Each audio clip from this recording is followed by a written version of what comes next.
சாதாரணமான விஷயமே அல்ல.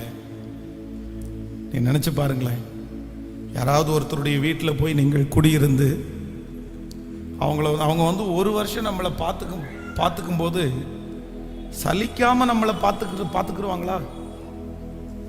அவங்க நம்மளை கேர் எடுப்பாங்களா? ஒரு பெரிய கேள்விக்குறிதான். அருமையான இந்த கிட்டத்தட்ட ஒரு 1 இயர்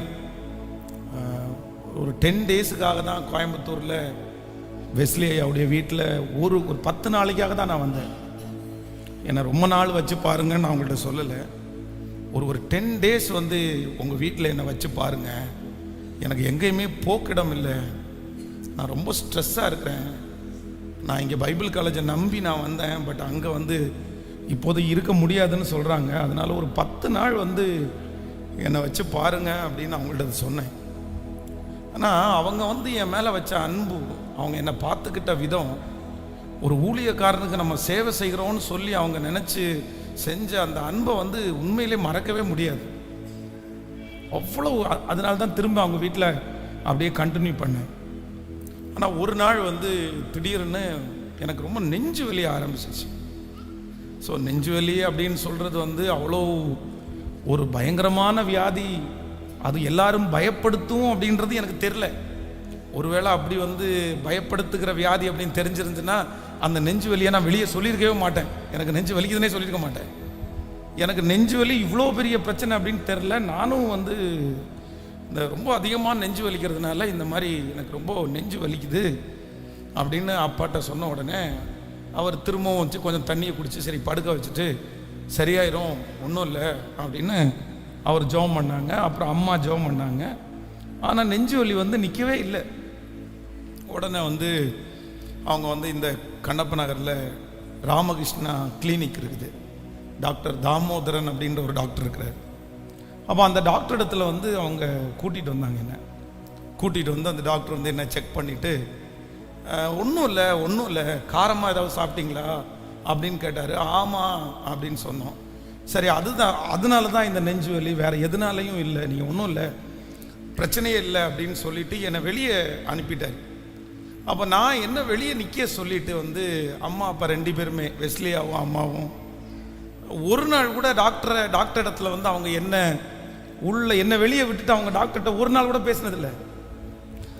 எப்போவுமே வந்து என்னை வச்சு பேசுவாங்க, இல்லை நான் ரொம்ப பயப்படுறதுன்னா கூட என்னை அப்படி பேச மாட்டாங்க. ஆனால் அந்த ஃபஸ்ட் டைம் வந்து நீ கொஞ்சம் வெளியே இரு, நாங்கள் டாக்டர்கிட்ட பேசிட்டு வரோன்னு சொல்லிட்டு ஸோ 2 பேருமே உள்ளே போனாங்க. உள்ளே போய் டாக்டர்கிட்ட அந்த டாக்டர் தாமோதரன்கிட்ட என்ன கேட்டாங்க அப்படின்னு சொன்னால், டாக்டர் எங்களுக்கு பயமாக இருக்குது. ஏன் அப்படின்னு சொன்னால், பென்சனுடைய அம்மா அப்பா எப்படிப்பட்டவங்கன்னு எங்களுக்கு தெரியாது, அவங்க அண்ணன் தம்பி எப்படிப்பட்டவங்கன்னு எனக்கு தெரியாது, பட் ஒரு ஊழியக்காரன் அப்படின்னு வச்சுட்டு எங்களுடைய வீட்டில் வச்சு நாங்கள் அவனை பார்த்துட்டே இருக்கிறோம். அது கடவுளுக்கு செய்கிற ஒரு தொண்டு மாதிரி நாங்கள் நினச்சிட்டு அதை பண்ணிகிட்டு இருக்கிறோம். இப்போது அடிக்கடி அவர் எங்களை பயமுறுத்துற அப்படி நெஞ்சு வலின்னெல்லாம் சொல்கிறாரு, எங்களுக்கு ரொம்ப பயமாக இருக்குது. நாளைக்கு ஏதாவது ஒன்று பின்ன என்னது ஆச்சு அப்படின்னு சொன்னால் அவங்க வீட்டுக்காரங்களுக்கு நாங்கள் என்ன பதில் சொல்லுவோன்னே தெரியல. உண்மையிலே அவங்க பயப்பட்டது எல்லாமே நியாயமானது தான், தவறானதில்லை. யாரானாலும் அந்த பயம் இருக்கும், நம்ம ஆனாலும் அப்படி தான். அந்த மாதிரி எங்கள் அம்மா அப்பா யார், அவங்களுடைய கேரக்டர் என்ன, அவங்க சண்டை பிடிப்பாங்களா, பிரச்சனை பண்ணுவாங்களா, இல்லை நாளைக்கு என்ன நடந்தால் என்ன பதில் சொல்கிறது அப்படின்ற ஒரு பெரிய கேள்விக்குறியோடு அவர்கிட்ட போய் கேட்கும்போது அந்த டாக்டர் வந்து சொன்னார், அதெல்லாம் ஒன்றும் பிரச்சனை இல்லை, நீங்கள் இவரை வச்சு பார்க்குறீங்க, கடவுள் அதுக்கு தகுந்த மாதிரி உங்களுக்கு ஆசீர்வாதத்தை கொடுப்பாரு அப்படின்னு சொல்லி ஆலோசனை சொல்லி அவங்க வெளியே அனுப்பின உடனே அவங்க 2 பேரும் வந்து சொன்னாங்க, இந்த மாதிரி டாக்டர்கிட்ட நாங்கள் பேசினோம், டாக்டர் ஒன்றும் இல்லை அப்படின்னு சொன்னாங்க அப்படின்னு. அப்போது ஆண்டவருடைய பிள்ளைகளே, அப்போ நான் இன்னைக்கு என்ன நினைக்கிறேன் அப்படின்னு சொன்னால், அவர்கள் வந்து ஒரு பொண்ணை போல வந்து ஒரு பிள்ளையை போல அவங்க என்ன பாதுகாத்தாலுமே, அந்த வீட்டில் அத்தனை நாட்கள் இருந்தாலுமே ஒரு முழு நிறைவோட அப்படின்னு சொன்னால், என்னுடைய வாய் நிறைய அம்மா அப்படின்னு அவங்கள கூப்பிடுறேன், வாய் நிறைய அப்பா அப்படின்னு அவங்க கூப்பிட்டாலுமே அந்த வார்த்தையை சொன்னாலுமே இருதயத்தில் மட்டும் என்ன பண்ணிச்சு அப்படின்னு சொன்னால், என்னதான் இருந்தாலும் அந்த ஒரு சின்ன ஒரு இடைவெளி இருக்குல்ல. நம்ம வீடை போல போய் ஒரு பொருளை எடுத்துட முடியாது, நம்ம வீடை போல போய் ஒரு தண்ணியை குடிச்சிட முடியாது, நம்ம வீடை போல போய் எனக்கு சாப்பாடு போடுங்க அப்படின்னு சொல்லிட முடியாது. ஆனால் 1 வருடம் ஒரு நபரை, அதுவும் வியாதி உள்ள ஒரு நபரை ஒரு வீட்டில் வச்சு பார்த்து அவர்களை பராமரிக்கிறது அவ்வளோ பெரிய வேலை, அவ்வளோ பெரிய வேலை. அத்தனை எதிர்ப்புகள், அத்தனை வார்த்தைகள். ஆனால் இப்போ நான் நினைக்கிறேன், இந்த 2024வது வருடம் முழுக்க நீங்களும் நானும் நம்மளை பார்த்துக்கிட்டோன்னு சொல்ல முடியாது. நம்ம எவ்வளோ நம்மளை பார்த்துக்கோன்னு நினைப்பீங்க? நம்ம ஆபத்தை வருகிற ஆபத்தெல்லாம் நம்ம எதிர்பார்த்து வருகிறதா, இல்லைன்னா நம்முடைய படிப்பினால அதில் தப்பிச்சுக்க முடியுமா? இல்லை இல்லை இல்லை இல்லை. ஆண்டவர் இந்த ஒரு வருடம் நம்ம அவருக்கு நன்றி சொன்னாலும் நன்றி சொல்லாவிட்டாலும், அவரை துதிச்சாலும் அவரை மகிமைப்படுத்தினாலும் அவரை திட்டினாலும், இந்த ஒரு வருடம் முழுவதும் நம்மை கிருபையாய் பாதுகாத்த கர்த்தர் மிகவும் நல்ல கரங்களை தட்டி இந்த ஒரு வருடம் என நீங்க விட்டு கொடுக்கவே இல்லை ஆண்டவரே. எல்லாரும் கரங்களை மேல தட்டி அப்பாவை பார்த்து, இந்த ஒரு வருடம் என்ன நீங்க ரொம்ப நல்லா வச்சு பார்த்தீங்க ஆண்டவரே. எனக்கு ஒரு குறையுமே நீங்க வைக்கலப்பா. சொல்லுங்க, மனசார நன்றி சொல்லுங்க. என் ஆபத்துல என் கூடவே இருந்தீங்களே ஆண்டவரே, என் கஷ்டத்துல என் கூடவே இருந்தீங்களே ஆண்டவரே. உங்க அன்பை மறக்கவே முடியாதுப்பா. எத்தனையோ பேர் சலிச்சிட்டாங்க ஆண்டவரே, எத்தனையோ பேர் வேண்டான்னு சொல்லிட்டாங்கப்பா. ஆனா இந்த ஒரு வருடம் நான் ஒண்ணுமே செய்யாட்டாலும் என்னை போஷித்து என்னை காப்பாற்றி என்னை கிருபையாய் நடத்தி ஆச்சரியமாய் நடத்தி வந்ததற்காக நன்றி அப்பா. நன்றி ஆண்டவரே, நன்றி ஆண்டவரே, நன்றி ஆண்டவரே. மனசார நன்றி அப்பா. கொஞ்சம் கூட நினைச்சு பார்க்கல, என்ன தேடி வந்தீங்க. எந்த மனுஷன் உதவல, நீங்க வந்து நின்னீங்க. கொஞ்சம் கூட நினைச்சு பார்க்கல, என்ன தேடி வந்தீங்க. எந்த மனுஷன் உதவல, நீங்க வந்து நின்னீங்க. விட்டு கொடுக்கலையே, விட்டு கொடுக்கலையே. சாத்தாங்கை மனுஷங்கை விட்டு கொடுக்கலையே, விட்டு கொடுக்கலையே.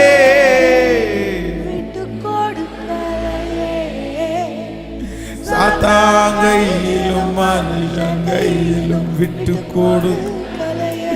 கொஞ்சம் கூட நினைச்சு பார்க்கல, என்ன தேடி வந்தீங்க. இந்த மனுஷன் உதவல, நீங்க வந்து நின்னீங்க. எல்லாரும் கொஞ்சம் கூட நினைச்சு பார்க்கல, என்ன தேடி வந்தீங்க. இந்த மனுஷன் உதவல, நீங்க வந்து நின்னி. கைகளை மேல உயர்த்தி விட்டு கொடுக்கலையே. எல்லாரும் சாத்தாங்கை மனுஷங்கை விட்டு கொடுக்கலையே, விட்டு கொடுக்கலையே. சாத்தாங்கையிலும் மனுஷங்கை விட்டு கொடுக்கலையே. காலங்கிற என்னை கண்டு கடல் மேல் நடந்து வந்து காற்றையும் கடலை அதற்கு காலை சேர்த்தீங்க. காலங்கிற என்னை கண்டு கடல் மேல் நடந்து வந்து கடலையா கரை சேர்த்தீங்க. அற்ப விசுவாசம் அற்புதம் செய்பவரா,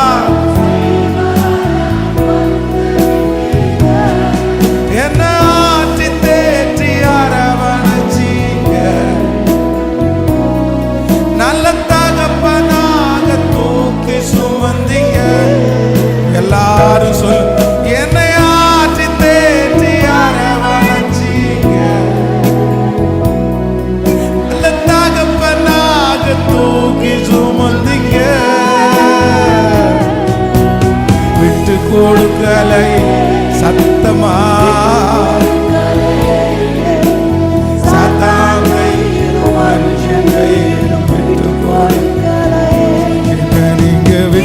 கொடுக்கலையே,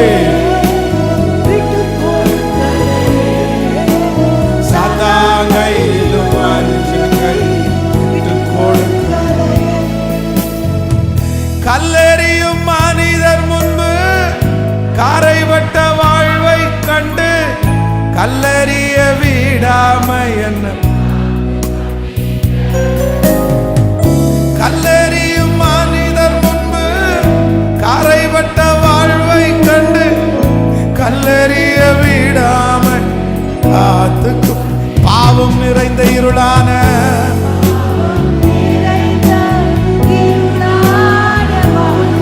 ஆக்கினை தீர்க்காம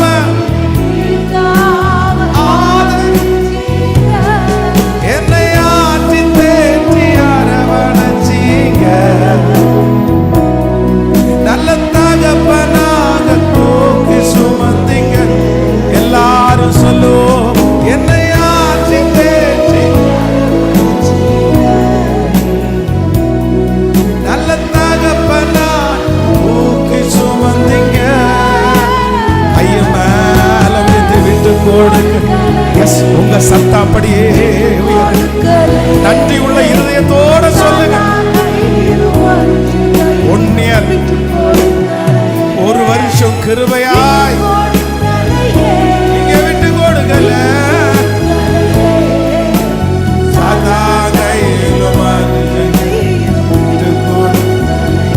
கொஞ்சம் கூட நினைச்சு பார்க்க தேடி வந்தீங்க. எந்த மனுஷன் உதவல, நீங்க வந்து நின்னீங்க.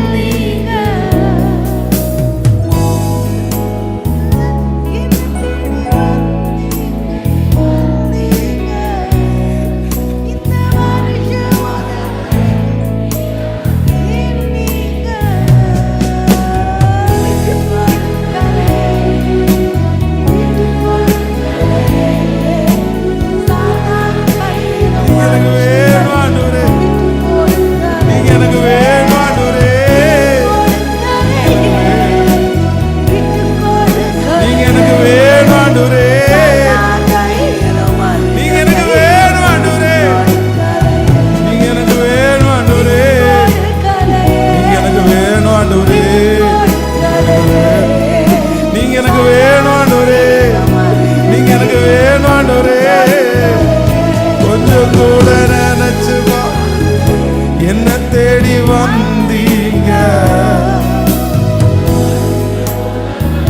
நீங்க வந்து நின்னீங்க.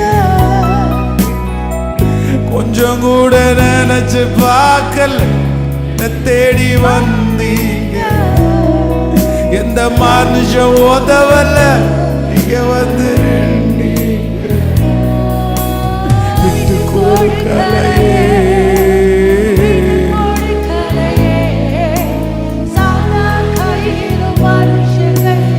சொல்றவங்க மனசார பாடுறவங்க பாடு. நன்றி சொல்றவங்க ஏசப்பாவுக்கு நன்றி சொல்லுங்க. மனசார நன்றி சொல்லுங்க சத்தமா. நன்றி நன்றி நன்றி அப்பா, நன்றி அப்பா, நன்றி அப்பா, நன்றி அப்பா, நன்றி அப்பா, நன்றி அப்பா, நன்றி அப்பா, நன்றி நன்றி நன்றி ஆண்டவரே, நன்றி நன்றி அப்பா. ஒன்னியர் கண்ணின் மணி போல பாத்தீங்கப்பா. கண்ணின் மணி போல ஒரு வருஷம் பாத்தீங்க ஆண்டவரே. இந்த வருஷத்தை நாங்க வெறுமையா தான் ஆண்டவரே ஆரம்பிச்சோம். இந்த வருஷம் நாங்க காலடி எடுத்து வைக்கும் போது எங்க கையை பிடிச்சு நீங்க அப்படிதான் சொன்னீங்க, நீ பயப்படாத, நீ போ ஆண்டவரே, பணம் இல்லையா ஆண்டவரே அப்படின்னு நாங்க சொன்னோம். பரவாயில்ல, பணம் தானே இல்ல, நீ போ, நான் பாத்துக்கிறேன் அப்படின்னு சொன்னீங்கப்பா. ஆண்டவரே, இந்த வருஷத்தை எப்படி தாண்ட போறோம்னு தெரியலையே அப்படின்னு சொல்லும் போது, நீ ஏன் பயப்படுற, நீ எதுக்கு தாண்டுற, உன் கூட நான் வர்றேன்னு எங்களை தைரியப்படுத்தினீங்க. உண்மை ஆண்டவரே, உண்மை ஆண்டவரே. இதோ இந்த வருஷத்தை முடிக்க போறோம். இப்ப கூட வந்து எங்களை பார்த்து கேக்குறீங்க, இந்த வருஷத்துல உனக்கு ஏதாவது குறை இருந்துச்சா?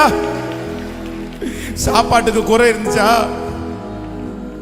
உனக்கு ஏதாவது குறை இருந்துச்சா? நீயா தேவையில்லாததுக்கு கவலைப்பட்ட, நீயா தேவையில்லாததுக்கு பயப்பட்ட. ஆனா உனக்கு ஏதாவது குறை இருந்துச்சா? எங்களை பார்த்து நீங்க கேட்கும் போது நாங்க ஒரு பதில் தான் சொல்ல முடியும், எங்களுக்கு ஒண்ணுமே குறை இல்லப்பா.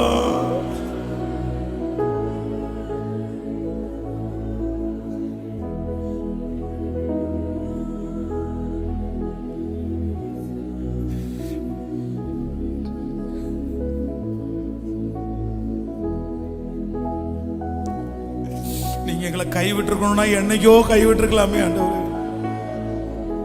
நீங்க எங்களை மறந்திருக்கணும்னா என்னைக்கோ மறந்திருக்கலாமே ஆண்டவரே. எத்தனை மீறுதல்கள், எத்தனை மீறுதல், எத்தனை தப்பு.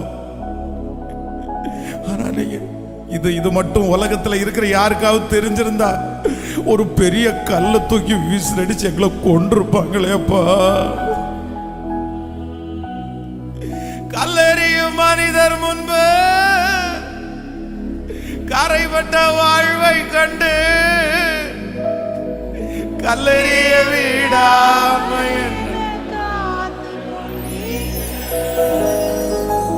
கல்லெறியும் மனிதர் முன்பு கரைப்பட்ட வாழ்வை கண்டு காத்து கொண்டு பாவம் நிறைந்த இருளான வாழ்க்கையில. ஆமாப்பா,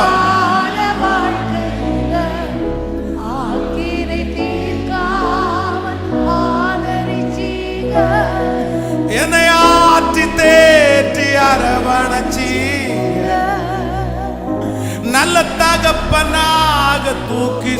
உண்மை உண்மைன்னு சொல்றவங்க இந்த கையை உயர்த்தி சொல்லுங்க, என்னை ஆற்றி தேற்றி. சத்தமா சத்தமா வாலிப தம்பிங்க தங்கச்சிங்க சொல்லுங்க பகலம்.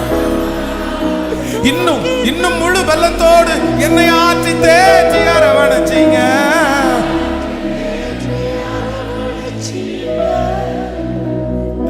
நல்ல தகப்பனாக சுமந்தீங்க.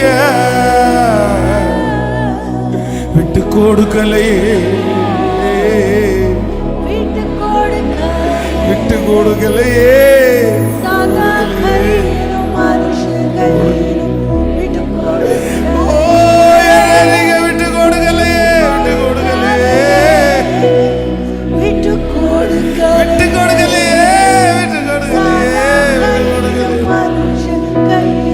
சத்தமா திரும்ப திரும்ப என்ன நீங்க விட்டு கொடுக்கலையே, விட்டு கொடுக்கலையே, விட்டு கொடுக்கலையே.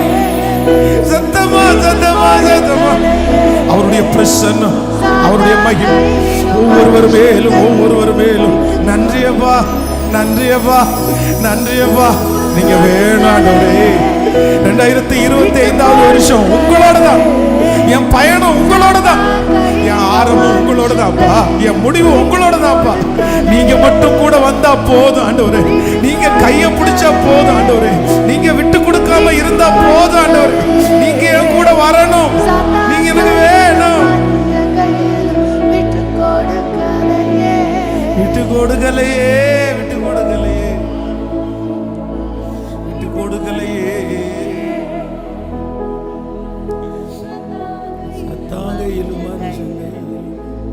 விட்டு கொடுக்கலையே. நீ செய்த நன்மைகளுக்காக நன்றி ஆண்டவரே. நீ செய்த நன்மைகளுக்காக நன்றி ஆண்டவரே.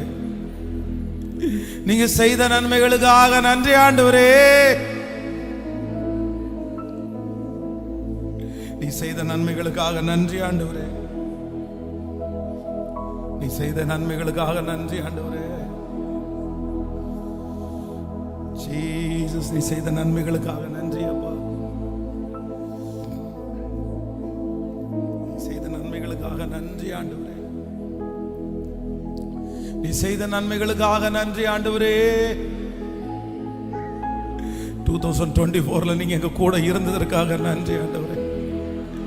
எங்க ஜீவன் உங்க சமூகத்தில் அருமையா இருந்ததற்காக நன்றி ஆண்டவரே. எங்களுடைய சரீரம் உங்க சமூகத்தில் இருந்ததற்காக நன்றி ஆண்டவர். நன்றி ஆண்டவரே, நன்றி ஆண்டவரே. சத்தமா முழு பலத்தோட நன்றி, நன்றி, நன்றி, நன்றி அப்பா, நன்றி அப்பா, நன்றி, நன்றி, நன்றி. ஆமென். ஹல்லேலூயா. So the 1 year, ஒரு வருடம் முழுவதும் ஆண்டவர் நம்மை கிருபையாய் கர்த்தர், ஆச்சரியமாய் கர்த்தர் நம்மை நடத்தினார். அவருடைய பலம் நம்மோடு கூட இருந்தது, அவருடைய தைரியம் நம்மோடு கூட இருந்தது, அவருடைய வார்த்தை நம்மோடு கூட இருந்தது, அவருடைய உந்துதல், அவருடைய ஆசீர்வாதம் நம்மோட இருந்தது. ஸோ இந்த ஃபஸ்ட்டு நாள், முதல் நாளில் ஒரே ஒரு மனுஷனை உங்களுக்கு முன்பாக வைத்து அவனுடைய வாழ்க்கையில் இந்த மனம் திரும்புதல் அப்படின்ற ஒன்று. அப்படின்னா நம்முடைய வாழ்க்கையில் இந்த மனம் திரும்புதல் அப்படின்றது ஒரே ஒரு டைம் அப்படின்னு நம்ம நினைக்கிறோம். ஒரு டைம், அவ்வளோதான், ஒரு டைம் நம்ம மனம் திரும்பியாச்சு, நம்ம ரட்சிக்கப்பட்டுட்டோம் அப்படின்னு இல்லை. இந்த மனம் திரும்புதல் ஒரு நாளுடைய காரியம் அல்ல. இது நம்முடைய வாழ்க்கை முழுவதும் நம்ம ஆண்டவரை சந்திக்கிற வரைக்கும் இந்த மனம் திரும்புதல் அப்படின்றது ரொம்ப அவசியமான ஒன்று. வேதத்தில் எங்கெல்லாம் ஜனங்கள் மனம் திரும்பினார்களோ, அவருடைய பாவ வழிகளை விட்டு, அவருடைய அக்கிரமத்தை விட்டு, அவர்கள் போய்கொண்டிருக்கிற பாதையை விட்டு மனம் திரும்புதலுக்கு யாரெல்லாம் ஒப்பு கொடுத்தார்களோ, அப்பெல்லாம் அந்த பகுதிகளெல்லாம் இங்கே வாசிக்க பார்க்கும்போது வேதம் சொல்லுகிறது, அங்கெல்லாம் ஆண்டவருடைய இரக்கம் அதிகமாய் வெளிப்பட்டுருச்சு. அப்போ ஆண்டவருடைய இரக்கம் எங்க வெளிப்படும் அப்படின்னு சொன்னா, எந்த இடத்திலே மனம் திரும்புதல் இருக்குதோ அந்த இடத்துல தான் ஆண்டவருடைய இரக்கம் வெளிப்படும். மனம் திரும்பாத பட்சத்திலே ஆண்டவர் நமக்கு எதுவுமே செய்ய முடியாது. ஸோ இந்த வருஷத்தினுடைய கடைசியில் நம்ம என்ன பண்ணணும் அப்படின்னு சொன்னால், மனம் திரும்புவதற்கு நம்ம ஒப்பு கொடுக்கணும். வேதம் சொல்லுகிறது, தன் பாவங்களை மறைக்கிறவன் வாழ்வடைய மாட்டான், அவற்றை அறிக்கை செய்து விட்டு விடுகிறவன் இரக்கம் பெறுவான். சிலர் மனம் திரும்புதலுக்கு ஒப்பு கொடுக்க மாட்டாங்க. அப்படின்னா அதை நியாயப்படுத்துவாங்க. நான் மட்டும்தான் தப்பு பண்ணுறேன்னா, அவங்க தப்பு பண்ணலையா? என்னுடைய சூழ்நிலை இப்படி என்ன தப்பு பண்ண வச்சிருச்சு, நான் எதுக்கு மனம் திரும்பணும்? நான் மனம் திரும்ப வேண்டிய அவசியம் இல்லை. நான் என்ன பெரிய ஒரு பாவியா? அந்த மாதிரிலாம் ஒரு பெரிய பாவியெல்லாம் கிடையாது. இந்த மனம் திரும்புதலுக்கு ஒப்பு கொடுக்காத யாருமே ஆண்டவருடைய ஆசீர்வாதத்தை பெற்றுக்கொள்ளவே முடியாது. அப்போ யார் சொன்னாலும் கர்த்தருடைய வார்த்தைகள் வரும்போது, இந்த வருஷத்தினுடைய முடிவிலே நம்ம என்ன செய்யணும் அப்படின்னு சொன்னா, நான் போய்கொண்டிருக்கிற வழியை விட்டு மனம் திரும்புவதற்கு என்ன நான் ஒப்பு கொடுக்கணும். ஏலியின் பிள்ளைகளை குறித்து வேதம் சொல்லுகிறது, அவர்கள் பேலியாளின் மக்களா இருந்தார்கள். அப்போ அவங்க அப்பா அந்த பிள்ளைகளை கூப்பிட்டு என்ன சொல்றாரு அப்படின்னு சொன்னா, எப்பா மனம் திரும்புங்கப்பா, மனம் திரும்புங்கப்பா, உங்களுடைய பொல்லாத நடக்கைகளை மற்றவர்கள் சொல்லுறதுக்கு நான் கேள்விப்படுறேன். நீங்க நல்லவங்க இல்லையாமா, நீங்க இந்த மாதிரி தப்பு பண்றீங்களாமா, நீங்க விட்டுருங்க, வேண்டாம், இது நல்லதில்லை.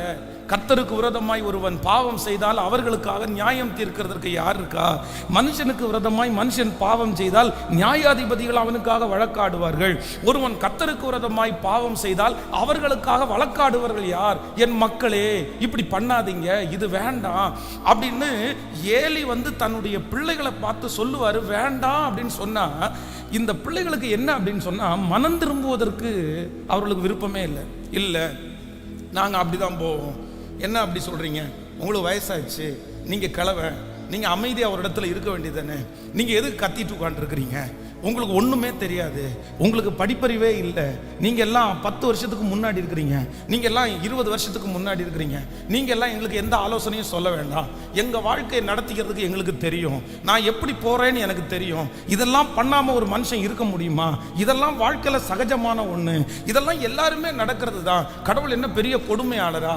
இப்படிப்பட்ட நிறைய கேள்விகளை மனதில் வச்சு இவங்க 2 பேரும் எதுக்கு ஒப்பு கொடுக்கலன்னா, ஓப்பினி பினகாசி என்கிற 2 பேரும் மனம் திரும்புதலுக்கு ஒப்பு கொடுக்கல. இப்ப என்ன ஆச்சு அப்படின்னா, ஆண்டவர் விட்டுட்டார். தன்னுடைய தகப்பன் சொல்லி சொல்லி பார்த்தார், விட்டுட்டார். இப்போ இவர்கள் மனம் திரும்பாத பட்சத்தில் வேதம் சொல்லுகிறது, இல்ல ஓப்பினி பினகாஸ் 2 பேரும் ஒரே நாள்ல சாவாங்கப்பா, 2 பேரும் ஒரே நாள்ல சாவாங்க. சோ இளம் வயதிலே இவர்கள் மனம் திரும்பாமல் இருந்ததுனால 2 பிள்ளைகளும் தங்களுடைய வாழ்க்கையை முடித்து கொள்ள வேண்டிய ஒரு சூழ்நிலைக்கு தள்ளப்பட்டார்கள். பிரதர், சிஸ்டர், யாருக்காக ஆண்டவர் பேசுறாருன்னு தெரியல, நீங்க எந்த வழியில போறீங்கன்னு தெரியல. ஏதாவது ஒரு வழியில சத்ரு உங்களை இழுத்து கொண்டு போகலாம்.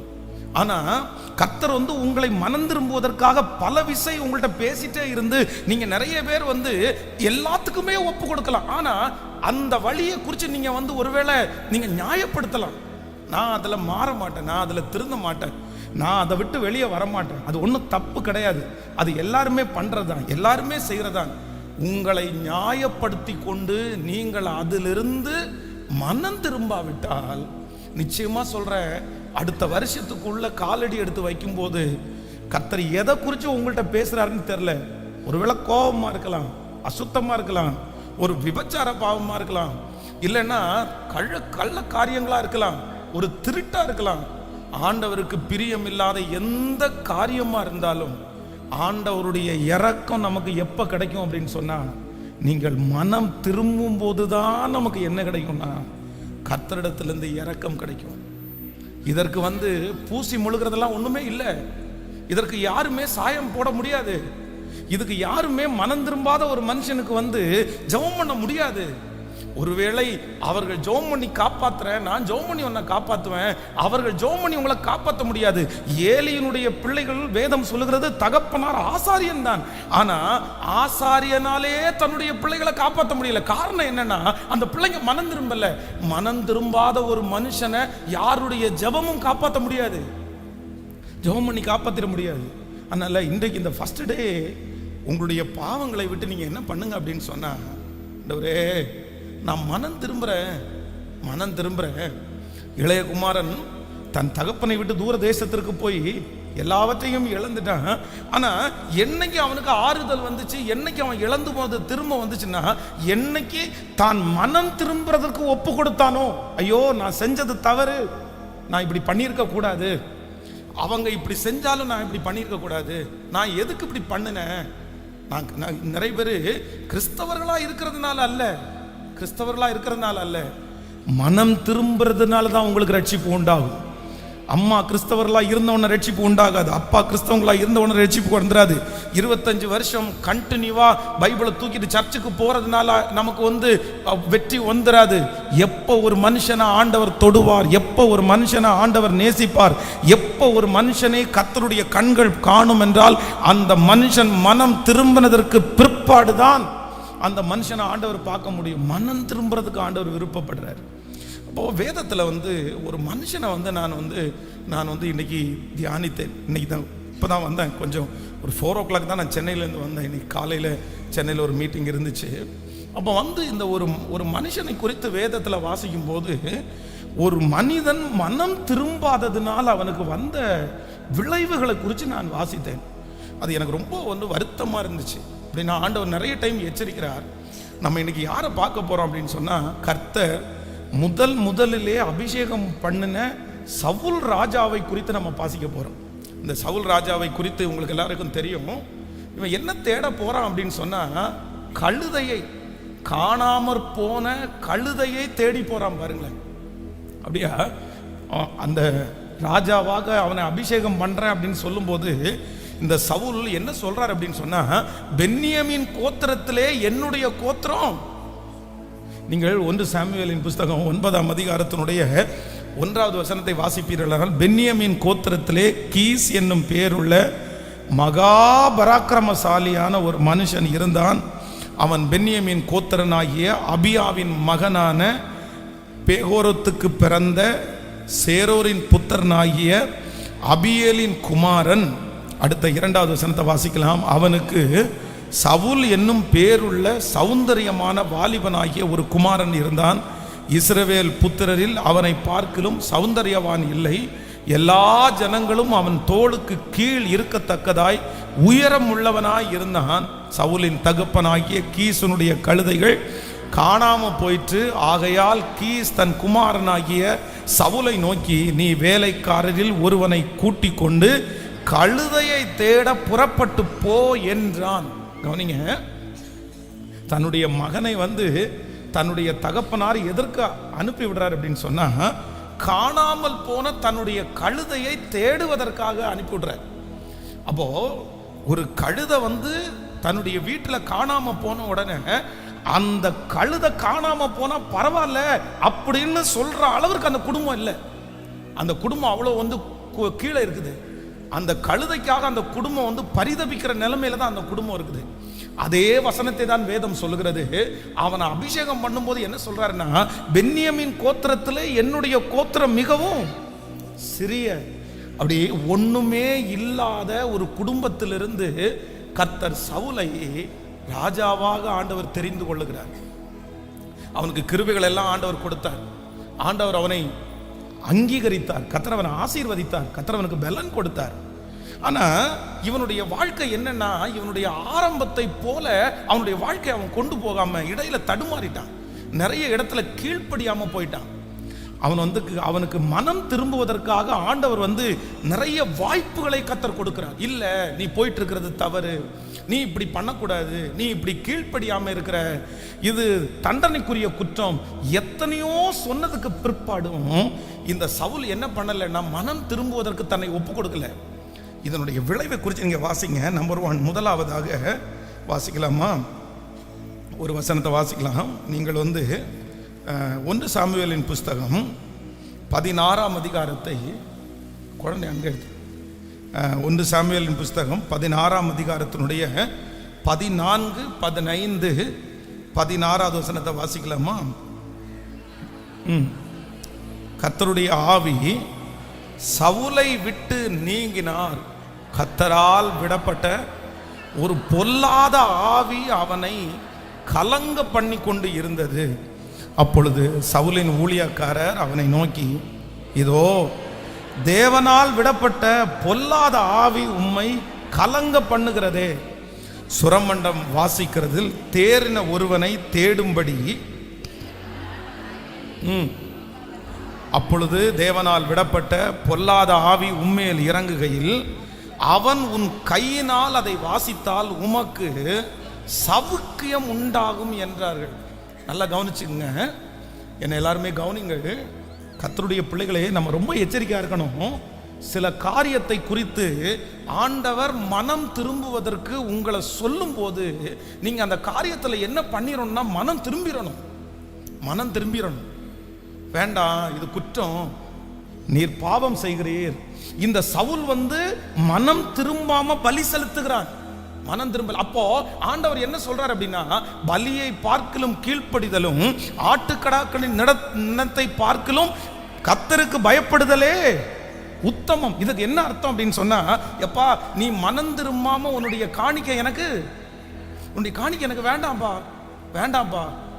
பலியை பார்க்கலும் கீழ்ப்படிதல் என்ன குறைஞ்சதுன்னு நினைக்கிறியா? முதல்ல கர்த்தருடைய சத்தத்துக்கு கீழ்ப்படின்னு சொல்லி ஆண்டவர் இந்த சாமுவேல் தீர்க்கதரிசியின் மூலமா எச்சரிக்கிறார். இப்ப என்ன நடக்குது அப்படின்னு சொன்னா, இந்த குடும்பத்திலேயே, பென்யமீன் குடும்பத்திலேயே தேவனுடைய ஆவியை பெற்ற ஒரு மனுஷன் யார் அப்படின்னா சவுல். ஆனால் இவன் மனம் திரும்பாத பட்சத்திலே என்ன இங்க நடக்குது அப்படின்னு சொன்னா, அவனுக்குள்ளே இருந்த தேவ ஆவியானவர் அவனிலிருந்து எடுக்கப்பட்டு இப்ப அவனுக்குள்ள என்ன வருது அப்படின்னு சொன்னா, ஒரு பொல்லாத ஆவி அவனை கலங்க பண்ணுகிறது. நீங்க ரொம்ப ஜாக்கிரதையா இருக்கணும். நீங்க கர்த்தர் உங்களுக்கு சொல்லுகிற வார்த்தைக்கு நீங்க மனம் திரும்பாவிட்டா நமக்கு வருகிற முதல் ஆபத்து என்ன அப்படின்னு சொன்னா, கர்த்தர் நம்மை விட்டு என்ன பண்ணிடுவாராமோ? சொல்லுங்க. ஆண்டவர் நம்மளை விட்டு விலகிடுவார்.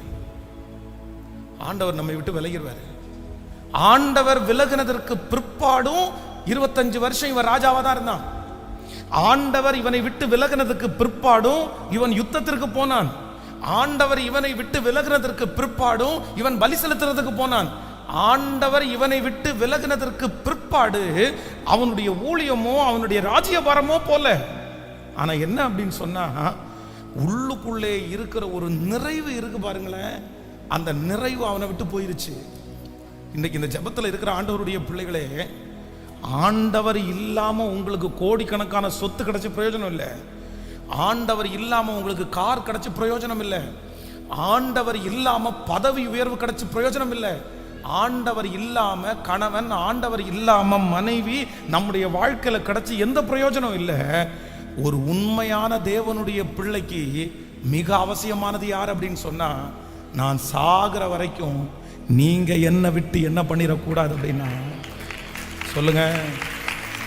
நீங்க என்ன விட்டு போக கூடாதுப்பா, நீங்க என்ன விட்டு போக கூடாதுப்பா.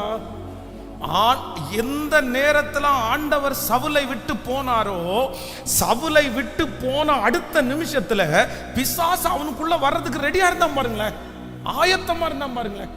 அவ்வளவுதான். ஆவியானவர் எடுத்துக்கொண்டதுக்கு பிற்பாடு, ஆவியானவர் போனதுக்கு பிற்பாடு உங்களுடைய இருதயம் வெறுமையா இருக்குமானால், ஏற்கனவே போன பிசாசு உலகமெல்லாம் சுத்தி திரிஞ்சு அவருக்கு இளைப்பாறுதலுக்கு இடம் கிடைக்காம திரும்பி உங்களை வந்து செக் பண்ணும்போது, உங்களுக்குள்ள ஆவியானவர் இல்லைன்னா, நான் ஒருத்தனா உட்கார்ந்தா இவன் துரத்திடுவான்னு சொல்லி 7 பிசாசை சேர்த்து கொண்டு வந்து உங்களுக்குள்ள உட்காருமாமா. ஏன் அப்படின்னா, சில நேரத்தில் சில மனுஷனுக்குள்ள பிசாசு உட்கார்ந்து சொகுசை பார்த்துட்டான் அப்படின்னு சொன்னா அதற்காக ஏங்குவானாம்.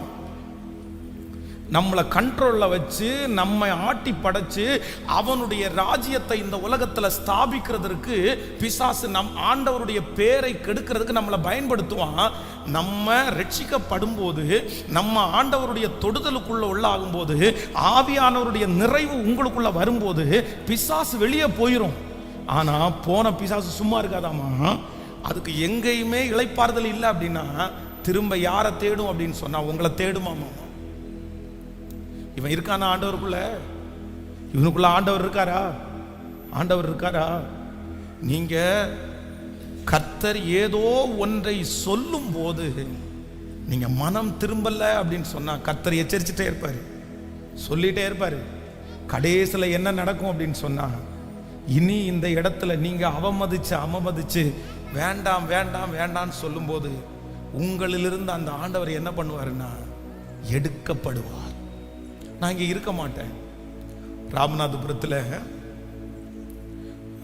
நான் வந்து இங்கே ரத்னபுரியில் ஊழியம் பண்ணும்போது ராமநாதபுரத்துலேருந்து ஒரு குடும்பம் வந்து கொண்டு இருந்தது. அதில் வந்து ராமநாதபுரத்தில் திருச்சபைக்கு போய் கொண்டு கல்யாணம் ஆனதுக்கு பிற்பாடு இங்கே ரத்னபுரியில் அவங்க ஒரு இடத்துல குடியிருந்தாங்க. இந்த சாட்சியை வந்து மறக்கவே முடியாது. இந்த சம்பவத்தை என்னுடைய கையில் தூக்குனது சொல்கிறேன். ஒரு வாலிப பிள்ளை, அந்த வாலிப பிள்ளைக்கு 2 குழந்தைகள், ஒரே பிரசவத்தில் 2 குழந்தைங்க. அவங்க வந்து அவங்க அம்மாலாம் ரெகுலராக சர்ச்சுக்கு வந்துட்டு இருந்தாங்க. அப்போ வந்து ஒரு குழந்தை திடீரென்று 2 குழந்தையில் ஒரு குழந்தை இறந்து போயிடுச்சு.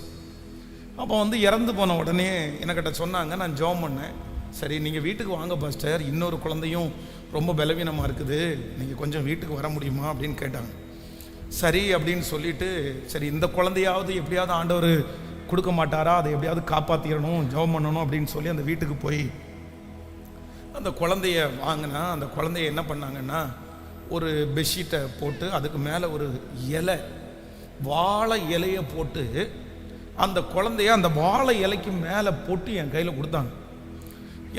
எனக்கு விகற்பமாக இருந்துச்சு. என்ன அப்படின்னு சொன்னால், பொதுவாக உடம்புல தீ காயம் பட்டவர்களை வந்து வாழை இலையில் படுக்க வைக்கிறது அப்படி நம்ம பார்த்துருக்குறோம். இந்த குழந்தைய போய் ஒரு வாழை இலையில படிக்க வச்சு என் கையில் கொடுக்குறாங்களேன்னு பார்த்தா, ஒரு தீ பட்ட ஒரு குழந்தையினுடைய உடம்பு எப்படி இருக்குமோ அப்படியே அந்த குழந்தையினுடைய உடம்பு இருக்குது. அப்போது இந்த புருவத்துக்கு பக்கத்தில் பார்த்தீங்க அப்படின்னு சொன்னால் ஒரு அழுக்கு இருந்தது மாதிரி இருக்குது. உடனே நான் வந்து ஒரு கையில் அந்த குழந்தைய இப்படியே வச்சுட்டு, சரி அதனுடைய நெற்றியில் இருக்கிற அந்த அழுக்காக இருக்கலாம் அப்படின்னு சொல்லி தொட போகும்போது அந்த பாட்டி, அந்த குழந்தையினுடைய பாட்டி அங்கேருந்து கத்தி, பாஸ்டர் தொட்டுறாதீங்க அப்படின்னா. ஏன் அப்படின்னு சொன்னால், நீங்கள் அந்த உடம்பு தொட்டுட்டீங்கன்னா அந்த பிள்ளை தொட்ட உடனே அந்த பிள்ளையினுடைய அந்த தோல் வந்து கையோட வந்துருமாம். கொடுமையான அந்த குழந்தை கத்திட்டே இருக்கு, அந்த குழந்தை அழுதுட்டே இருக்குது. என்னால் தாங்கவே முடியல. அப்போ அதற்காக ஜெபம் பண்ணி முடிச்சுட்டு அந்த ரெண்டு நாளைக்குள்ளாக அந்த குழந்தையும் இறந்துருச்சு. அப்போது அந்த வாலிப தங்கச்சி வந்து சர்ச்சில் வந்தாங்க. இப்போ ஏன் இப்படி நடந்துச்சு, நீ ஆண்டவருடைய பிள்ளை தானே, ஆண்டவர் எப்படி இதை அனுமதிச்சார் அப்படின்னு சொல்லும்போது அந்த பிள்ளை முழங்கால் படிட்டு, எனக்கு ஒரு மன்னிப்புக்காக நான் வந்திருக்கிறேன். நான் வந்து இதே கோயம்புத்தூரில் ஒரு திருச்சபையில் நான் வந்து ஒரு யூத் லீடராக நான் இருந்தேன். என் கையில் பாஸ்டர் எல்லா பொறுப்பையும் கொடுத்துருந்தாரு. அப்போ நான் வந்து உலகத்தில் இருக்கிற ஒரு புற மதத்தில் இருக்கிற ஒரு பையனை நான் காதலித்தேன். நான் வந்து எத்தனையோ பேர் சொன்னாங்க, என்னுடைய பாஸ்டர் சொன்னார், எங்கள் அம்மா அப்பா சொன்னாங்க, நீ அவசரப்படாத, நீ எல்லாம் பண்ணாத, நான் எல்லாரிடத்துலையும் நான் மாற்ற முடியாதா, நான் ரட்சிக்கப்பட வைக்க மாட்டேனா, நான் அவங்க எல்லாரையுமே எதிர்த்து சண்டை போட்டு நம்ம கடவுள் மட்டும்தான் கடவுளா, எல்லாமே கடவுள் தான் அப்படின்னு சொல்லி ஆண்டவரையே தூசிச்சு கோயம்புத்தூரில் இருக்கிற ஒரு விக்கிரக கோயிலுடைய பேரை சொல்லி அந்த இடத்துல நானும் அந்த பையனும் போய் மலைக்கு போய் ஒரு மஞ்சக்கயிறை எடுத்துகிட்டு போய் அந்த விக்கிரகத்துக்கு முன்னாடி நான் தாலி கட்டினேன். என்ன அவன் தாலி கட்டும்போது நல்லா தான் இருந்துச்சு. அந்த நிமிஷத்தில் ஏதோ அந்த இடத்துல வந்து என்னுடைய உடம்பு வந்து குளிர்றது மாதிரி தெரிஞ்சிருச்சு. எனக்கு ரொம்ப குளிர் இருந்துச்சு. எனக்கு ஏன்டா இப்படி குளிருது அப்படின்னு நினச்சேன். ஆனால் பைக்கில் வரும்போது அவனையே கட்டி பிடிச்சி தான் வந்தேன். ரொம்ப குளிர், காய்ச்சலாக இருந்துச்சு. ஆனால் நான் ஒன்று உணர்ந்தேன், அன்னைக்கு அந்த விக்கிரகத்துக்கு முன்னாடி போய் நிற்கும்போது எனக்குள்ளே இருக்கிற பரிசுத்த ஆவியானவர் எடுக்கப்பட்டு எனக்குள்ளே வேற ஏதோ ஒரு ஆவி உள்ள புகுந்தது மாதிரி நான் ஃபீல் பண்ணேன். அன்னையிலிருந்து நான் நல்லா இல்லை, நான் சந்தோஷமா இல்லை, நான் வெற்றியா இல்லை. எனக்கு ஒன்று மட்டும், எனக்கு இறந்து போன குழந்தை கூட எனக்கு வேண்டாம். எனக்கு யார் வேணும் அப்படின்னு சொன்னா, எனக்கு இயேசு திரும்ப வேணும். எனக்கு அவர் எனக்குள்ள வேணும். எனக்கு அதுக்காக ஜெபம் பண்ணுங்கன்னு அந்த பிள்ளை கத்துன அந்த கதறல் இன்றைக்கு வரைக்கும் என் காதில் கேட்குது. இன்றைக்கு இந்த சத்தத்தை கேட்கிற ஆண்டவருடைய பிள்ளையே, எல்லாத்தையும் நீங்கள் மறைச்சிருக்கலாம். ஆண்டவர் உங்களை பத்திரப்படுத்தி இருக்கலாம். உங்களை எல்லாருமே நம்பலாம், உங்களை எல்லாருமே நல்லவங்கன்னு சொல்லலாம், நீங்கள் ஜெபிக்கிறவங்கன்னு சொல்லலாம். இப்போ கூட இந்த சர்ச்சுக்கு வந்திருக்கிறீங்க, இப்போ கூட இந்த சத்தத்தை கேட்கும்போது உங்களை பார்த்து நிறைய பேர் உன்னை மாதிரி நான் இருக்க முடியலையே, உன்னை மாதிரி நான் ஜெபிக்க முடியலன்னு ஆசைப்படுற அளவுக்கு உங்களுடைய ஸ்பிரிச்சுவல் குவாலிட்டி இருக்கலாம், உங்களுடைய ஊழியம் இருக்கலாம். நீங்கள் எல்லாரை விட ஊழியம் செய்யலாம், நீங்கள் எல்லாரை விட ஜெபிக்கலாம், நீங்கள் எல்லாரை விட ஆண்டவருடைய ஊழியத்தை தாங்கலாம். ஆனால் ஆண்டவர் என்ன எதிர்பார்க்கிறார் அப்படின்னு சொன்னா, இல்லை, ஒரு காரியத்தை கர்த்தர் எச்சரிக்கும் போது நீங்க எச்சரிக்கை கேட்காவிட்டால் உங்களுக்குள்ள ஆவியானவர் என்ன பண்ண மாட்டாருன்னா, உள்ளுக்குள்ள ஆண்டவர் இருக்கவே மாட்டார். இந்த சுத்திகரிப்பு ஜெபத்தில் ஃபர்ஸ்ட் என்ன ஜெபிக்கணும்னா, எனக்கு ஒண்ணுமே வேண்டாம், ஆனா நீங்க மட்டும் என்னை விட்டு என்ன பண்ணாதீங்கன்னா, சத்தமா சொல்லுங்க. இஸ்ரவேல் ஜனங்களை பிரயாணத்தில் கொண்டு போகும்போது போகிற வழியில் இஸ்ரவேல் ஜனங்கள் ரொம்ப பிரச்சனை பண்ணும்போது மோசையை பார்த்து ஆண்டவர் சொல்றாரு, இந்த ஜனங்கள் வணங்கா கழுத்துள்ள ஜனங்கள், அதனால என் சமூகம் உனக்கு முன்பாக செல்லும், நான் உனக்கு இளைப்பாறுதலை தருவேன் அப்படின்னு சொல்லும் போது மோசே என்ன சொல்றாரு அப்படின்னு சொன்னா, ஆண்டவரே இந்த சமூகம் சொல்லும், தூதன் சொல்லுவான், இந்த வார்த்தையெல்லாம் என்கிட்ட பேசாதீங்க, நீர் என்னோடு கூட வராவிட்டால் என்னை இவ்விடத்திலிருந்து அனுப்பாதிரும், என்னை இவ்விடத்திலிருந்து அனுப்பாதிரும்.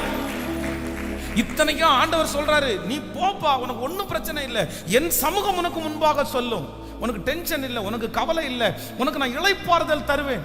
ஆனா நம்ம நிறைய பேர் பைக்லையும் நிறைய பேர் கார்லையும் வந்து என் சமூகம் உனக்கு முன்பாக செல்லும், என் சமூகம் உனக்கு முன்பாக சொல்லும் அப்படின்ற வாக்குத்தத்தத்தை நம்ம போடுறோம். ஆனா உண்மையிலேயே இந்த வாக்குத்தத்தம் வந்து மோசே வந்து ரிஜெக்ட் பண்ண வாக்குத்தத்தம், எனக்கு வேண்டான்னு சொன்ன வாக்குத்தத்தம். எனக்கு உங்க சமூகம் முன்னாடி போக வேண்டாம், எனக்கு யாரு முன்னாடி போகணும் அப்படின்னு சொன்னா, நீங்க எனக்கு முன்பாக போகிற அந்த தலைமைத்துவம் இருந்தால் எனக்கு போதுமானது, போதுமானது.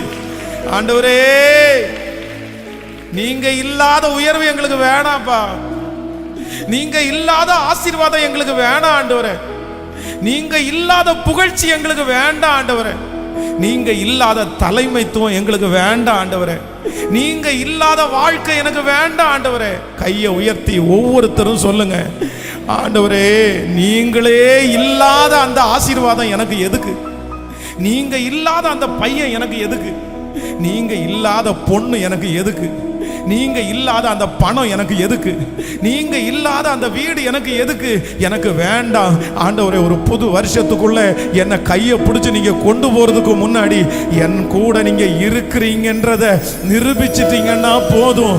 உங்களை துக்கப்படுத்துறது மாதிரி ஏதாவது இருக்கும்னா என்ன மன்னிச்சிருங்க ஆண்டவரே. நீங்க எனக்கு வேணும், நீங்க எனக்கு வேணும், நீங்க எனக்கு வேணும், நீங்க எனக்கு வேணும். கையை உயர்த்தி எல்லாரும் கேட்கலாம், நீங்க எனக்கு வேணும் ஆண்டவரே, நீங்க எனக்கு வேணும் ஆண்டவரே. பிரதர் மனம் திரும்பி இருங்க, பிரதர் சிஸ்டர் மனம் திரும்பி இருங்க, சிஸ்டர் வாலிப தம்பி மனம் திரும்பிரு, வாலிப தங்கச்சி மனம் திரும்பிரு. எத்தனையோ பேர் இருந்த போதிலும் இந்த சத்தத்தை கத்தர் ஒன்ன கேட்க பண்ணுறாரு அப்படின்னா உன் மேல ஆண்டவருக்கு ஒரு பெரிய பாசம் இருக்குது. நீ செஞ்சிட்டு இருக்கிற அந்த பாவத்திலிருந்து மனம் திரும்பு, அந்த அக்கிரமத்திலிருந்து மனம் திரும்பு, அந்த கீழ்ப்படியாமையிலிருந்து மனம் திரும்பு. அந்த காரியம் வேண்டாம், அந்த காரியத்தை குறித்து கத்தர் எச்சரிச்சுட்டே இருக்காரு. இது உனக்கு நல்லதில்லை. அதை எச்சரிச்சு எச்சரிச்சு ஆண்டவர் உன்னை விட்டு போகிறதுக்கு முன்னாடி, ஏசப்பா நீங்க என்னை விட்டு போக வேண்டாம், நான் இந்த விஷயத்தை விட்டுறேன் ஆண்டவரே. நன்றி ஆண்டவரே, நன்றி நன்றி நன்றியப்பா, நன்றி நன்றி. நீங்க இல்லாம என்னால வாழ முடியாதேப்பா, நீங்க இல்லாம என்னால எப்படிப்பா வாழ முடியும்? இந்த சுத்திகரிப்பு ஜெபத்துல இந்த பிரசங்கத்தை கேட்டு கேட்டு கேட்டு அப்படியே ஜெபிச்சுட்டே இருக்கும்போது கர்த்தருடைய மகிமை ஒவ்வொருத்தரையும் தொட்டுட்டே இருக்குது. சொல்லுங்க, ஒவ்வொருத்தரும் சொல்லுங்க, இந்த உலகத்துல நீங்க இல்லாத எதுவுமே எனக்கு வேண்டாம்ப்பான்னு நீங்க சத்தமா சொல்லுங்க. நீங்க கூட இருந்தா அது எனக்கு போதும் ஆண்டவரே. எஸ், ஹல்லேலூயா ஹல்லேலூயா ஹல்லேலூயா. எனக்கு நீங்க தான் ஆண்டவரே முக்கியம், எனக்கு நீங்க தான் ஆண்டவரே வேணும். என் கூட வாங்க ஆண்டவரே. ஒருவேளை என்னை விட்டு தூரத்துல நீங்க நிப்பீங்கன்னா இப்ப நான் உங்களை ஆசையா கூப்பிடுறேன், மறுபடியும் எனக்குள்ள வாங்க ராஜா. உங்களுக்குன்னு ஒரு இடம் என்னுடைய இருதயத்துல இருக்கு ராஜா. என்னை விட்டு மட்டும் போகாதீங்க ஆண்டவரே. நன்றி நன்றி நன்றி நன்றி. நீங்க தான் எனக்கு எல்லாம், நீங்க தான் எனக்கு எல்லாம். சொல்லுவோம், நீங்க தான் எனக்கு எல்லாம், நீங்க தான் எனக்கு எல்லாம். நீங்க எல்லாம் என்னால் வாழவே முடியாது. உங்க நினைவில்லாமல் ஒரு நொடி கூட இருக்கவே முடியாது, என்னால் இருக்கவே முடியாது. சொல்லுங்க எல்லாரும், நீங்க எல்லாம் என்னால் வாழவே முடியாது. உங்க நினைவில்லாமல் ஒரு நொடி கூட இருக்கவே முடியாது, என்னால இருக்கு. கைய மேல உயர்த்தி நீங்க தான். எஸ், சத்தம். எஸ் அப்பா, எனக்கு வேணும் ஆண்டவரே.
பிள்ளைகளே, சில விஷயங்களை இந்த உலகத்துல நம்மளை சில நேரத்துல இயேசு இல்லாம ஏதாவது நம்முடைய கையில கொடுக்கணும்னு சத்துரு துடியாய் துடிப்பான்.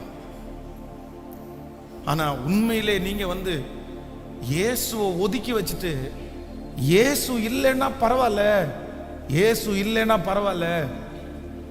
சிலர் திருமணத்துல எல்லாம் நிறைய மிஸ்டேக் பண்ணுவாங்க. என்னன்னா, அந்த பிள்ளை மேல வச்ச பாசம், அந்த பையன் மேல வச்ச ஆசை, அந்த சொத்து மேல இருக்கிற மோகம், அந்த ஆசீர்வாதத்தின் மேல இருக்கிற அந்த கண்ணு, இல்லைன்னா தாமதமாகிறதுனால இருக்கிற அந்த அந்த உற்சாகம், இதனால எல்லாத்துலயும் சில நேரத்தில் மனசுக்குள்ள என்ன நினைக்கும் அப்படின்னு சொன்னா, இயேசு தானே நம்ம கூப்பிட்டுக்கலாம், இயேசு தானே அவர் வந்துருவாரு, அப்புறம் பண்ணிக்கலாம், அது இல்லாட்டி என்ன, மற்றதெல்லாம் இருக்கு. நான் சொல்றேன், எது இல்லாட்டியும் பரவாயில்ல, எது இல்லாட்டியும் பரவாயில்ல. இந்த சத்தத்தை கேட்கிற வாலிப தம்பியும் தங்கச்சியும் ஒரு தீர்மானம் மட்டும் பண்ண, உன் வாழ்க்கையில பிசாசு இயேசு இல்லாம எது கொடுத்தாலும் நீ முதல்ல சொல்ல வேண்டியது என்ன அப்படின்னு சொன்னா, இயேசுவே இல்லாத இடத்துல எனக்கு அந்த இடத்துல வேலை சொல்லுங்க. அது எனக்கு வேண்டாம், அது எனக்கு வேண்டாம். அது சில நேரத்தில் ஃபர்ஸ்ட் நன்மையாக தான் இருக்கும். சில நேரத்தில் பொழைக்க தெரியாத ஒன்று சொல்லுவாங்க நிறைய பேர். நாம் இந்த உலகத்தில் பிழைக்கிறதுக்காக வரல. எதுக்கு? நம்முடைய குடியிருப்போ எங்க இருக்கு அப்படின்னு சொன்னா, ஆமேன் சொல்லுங்கள். உங்க வாழ்க்கையில 1000 வரலாம் பிரதர், 1000 வரலாம். ஆனா உங்க வாழ்க்கையில திருப்தி எதுல உண்டாகும் அப்படின்னு சொன்னாங்க, நீங்க இயேசு உங்க கூட இருக்கிறதுல மட்டும்தான். எந்த இடத்துலையும் இதுல மட்டும் காம்ப்ரமைஸ் பண்ணவே மாட்டேன். எனக்கு யார் முக்கியம்னா, எனக்கு இயேசு முக்கியம். சொல்லுங்க பார்க்கலாம், ஒரு 5 டைம் கையை உயர்த்து. எனக்கு இயேசு முக்கியம், எனக்கு இயேசு வேண்டும், எனக்கு இயேசு தேவை, எனக்கு இயேசு போதும். வாலிப தம்பி அம்மாவை தூக்கி விசிறடிச்சது மாதிரி இயேசுவை தூக்கி நீ விசிறடிச்சிருக்கலாம். இந்த இயேசு எனக்கு வேண்டான்னு உன் வாயில நீ சொல்லி இருக்கலாம். உன் மனசுக்குள்ள இந்த இயேசுவை தேடி தேடி என்ன கண்டேன், இந்த இயேசு எனக்கு வேண்டான்னு கூட சொல்லலாம். ஆனா உண்மையிலே இயேசு இல்லாத வாழ்க்கையை உன்னால வாழவே முடியாது. இயேசு மட்டும் உனக்குள்ள இருந்து வெளியே போயிட்டாருன்னா, இந்த உலகத்துல இருக்கிற அத்தனை அசுத்தமும் உன்னை தேடி வர்றதுக்கு ரெடியா இருக்குது, ரெடியா இருக்குது. ஏன்னா ஒரு நிமிஷம் எல்லாரும் என்ன பாருங்க, இந்த சவுல் நீங்க வேதத்துல வாசிச்சீங்கன்னா, என்னைக்கு இயேசு இவனை விட்டு அந்த தேவனுடைய ஆவியானவர் போனாரோ, நீங்க பாருங்க, அதுக்கப்புறம் ஒன்னொன்னா இவனுக்குள்ள வந்துச்சுங்க. எல்லாமே சேர்ந்துச்சு. கீழ்ப்படியாம வந்துச்சு, கோபம் வந்துருச்சு, மற்றவங்க மேல எரிச்சல் வந்துருச்சு, கசப்பு வந்துருச்சு, கொலை பண்ணணுன்ற வெறித்தனம் வந்துருச்சு. தன்னுடைய வேலையெல்லாம் விட்டுட்டு ஒரே ஒரு மனுஷனுக்காக கத்திய தூக்கிட்டு அலைஞ்சான் பாருங்க. இயேசு அவனுக்குள்ள போனதுக்கு அப்புறம் தன்னுடைய மகளுடைய வாழ்க்கையை குறித்து அவன் கவலைப்படவே இல்லை. மீகாலை கூப்பிச்சு தாவீதுக்கு கல்யாணம் பண்ணி வச்சு அவளுக்கு திருமணம் பண்ணி வச்சு அந்த பையனை தாவீதை கொன்னு என் பிள்ளைய அனாதை ஆக்குறது தப்புன்னு தெரியல பாருங்களேன். தன்னுடைய மகன் யோனத்தான் கழுகை போல வேகமாய் ஓடக்கூடிய பையன், ரொம்ப பராக்கிரமசாலி. அவனுக்கு பிற்பாடு யோனத்தான் தான் கண்டிப்பா ராஜ்யபாரத்தில் வரணும். அவனுடைய ஆயுததாரியும் அவனும் 2 பேரும் போய் எதிரியினுடைய பாளையத்தில் அவ்வளோ பெரிய வெற்றியை கொண்டு வந்தாங்க. ஆனா தன்னுடைய பையனை பார்த்து கெட்ட வார்த்தையில திட்டுறது மாதிரி திட்டி, நீ அந்த பேலியாளின் பையனுக்கு மேல நீ நேசம் வச்சதால தான் நான் இப்படி இருக்கிறேன்னு சொல்லி தன்னுடைய பிள்ளையே நெருங்க விடாத, தன்னுடைய பிள்ளையை கொலை பண்றதுக்கு அஞ்சல் அவங்க அப்பா. இத்தனை குணமும் எங்க வந்துருச்சு அப்படின்னு சொன்னா, இயேசு அவனை விட்டு போனதுக்கு பிற்பாடு, பிரசன்னம் போனதுக்கு பிற்பாடு வந்துருச்சு. அதனால ஆண்டவர் நம்மை விட்டு போனால் உலகத்தில் இருக்கிற எல்லாமே நம்மகிட்ட சேரும். ஆனா யாரோ ஒருத்தருக்கு பேசுறாரு, நோ காம்ப்ரமைஸ். இதுல மட்டும் நான் கண்டிப்பா விட்டு தர மாட்டேன். எனக்கு யாரு முக்கியம்னு கேட்டா நீங்க ஒரு வார்த்தை மட்டும்தான் சொல்லணும். தீர்மானம் எடுக்கிறீங்களா? இயேசு இல்லாம கோடி கொடுத்தாலும் எனக்கு அது தேவை. இயேசு இல்லாத வர்ற நரகமா இருந்தால் கூட எனக்கு பரவாயில்ல. இயேசு என் கூட இருக்கிறார்னா நரகமும் எனக்கு பரலோகம்தான். அது நரகத்தை நான் அனுபவிச்சாலும் வலி எனக்கு இருந்தாலும் இயேசு இருப்பாரானால் அதுதான் எனக்கு பரலோகம். எனக்கு இயேசு தான் வேணும். சோ நீங்க செய்து கொண்டிருக்கிற தவறிலே நீங்க மனம் திரும்பாவிட்டால் உங்களுக்கு ஏற்படுகிற ஃபர்ஸ்ட் ஆபத்து என்ன அப்படின்னா, ஆண்டவர் சைலண்டா போயிடுவார். அதான் நான் அடிக்கடி சொல்லியிருக்கிறேன், உலகத்தில் பிசாசு உங்களை விட்டு போகிறதுக்கும் இயேசு உங்களை விட்டு போகிறதுக்கும் நிறைய வித்தியாசம். பிசாசு உங்களை விட்டு போகும்போது அலக்கழியாமல் உங்களை விட்டு போக மாட்டான். உங்களை கூப்பாடு போட வச்சு, உங்களை ஸ்டெயின் பண்ண வச்சு, கத்தி, அதுக்கப்புறம் தான் பிசாசு வெளியே போகும். ஆனால் ஆண்டவர் மட்டும் உங்களை விட்டு போகும்போது எப்படி போவார்னா, ரொம்ப அமைதியாக எதையுமே சொல்லாமல். எனக்கு என்ன அப்படின்னா, சர்ச்சில் ஒரு 1000 பேர் வந்தாலும் எத்தனை பேரோட இயேசு இருக்கிறார்ன்றதான் ஒரு பெரிய கேள்விக்குறி. எத்தனை பேரோட இயேசு இருக்கிறார்? கர்த்தர் உங்க கூட இருக்கிறாரா? ஆண்டவர் உங்க கூட இருக்கிறத வெறும் பணத்தை வச்செல்லாம் நீங்க நம்ம வந்து கணக்கு போட்ட முடியாது. என்கிட்ட நிறைய பணம் இருக்குது, இயேசு என் கூட இருக்காருன்னு சொல்லிட முடியாது. நான் எனக்கு நிறைய சொத்து கிடைச்சிருச்சு, எனக்கு இயேசு என் கூட இருக்கிறான்னு சொல்ல முடியாது. எனக்கு பதவி உயர்வு கிடைக்குது, என் கூட இயேசு இருக்காருன்னு சொல்ல முடியாது. உலகத்துல இருக்கிற பணக்காரங்க நிறைய பேர்ட்ட இயேசு இல்லை. உலகத்துல இருக்கிற நிறைய அரசியல் தலைவர்கள்ட்ட இயேசு இல்லை.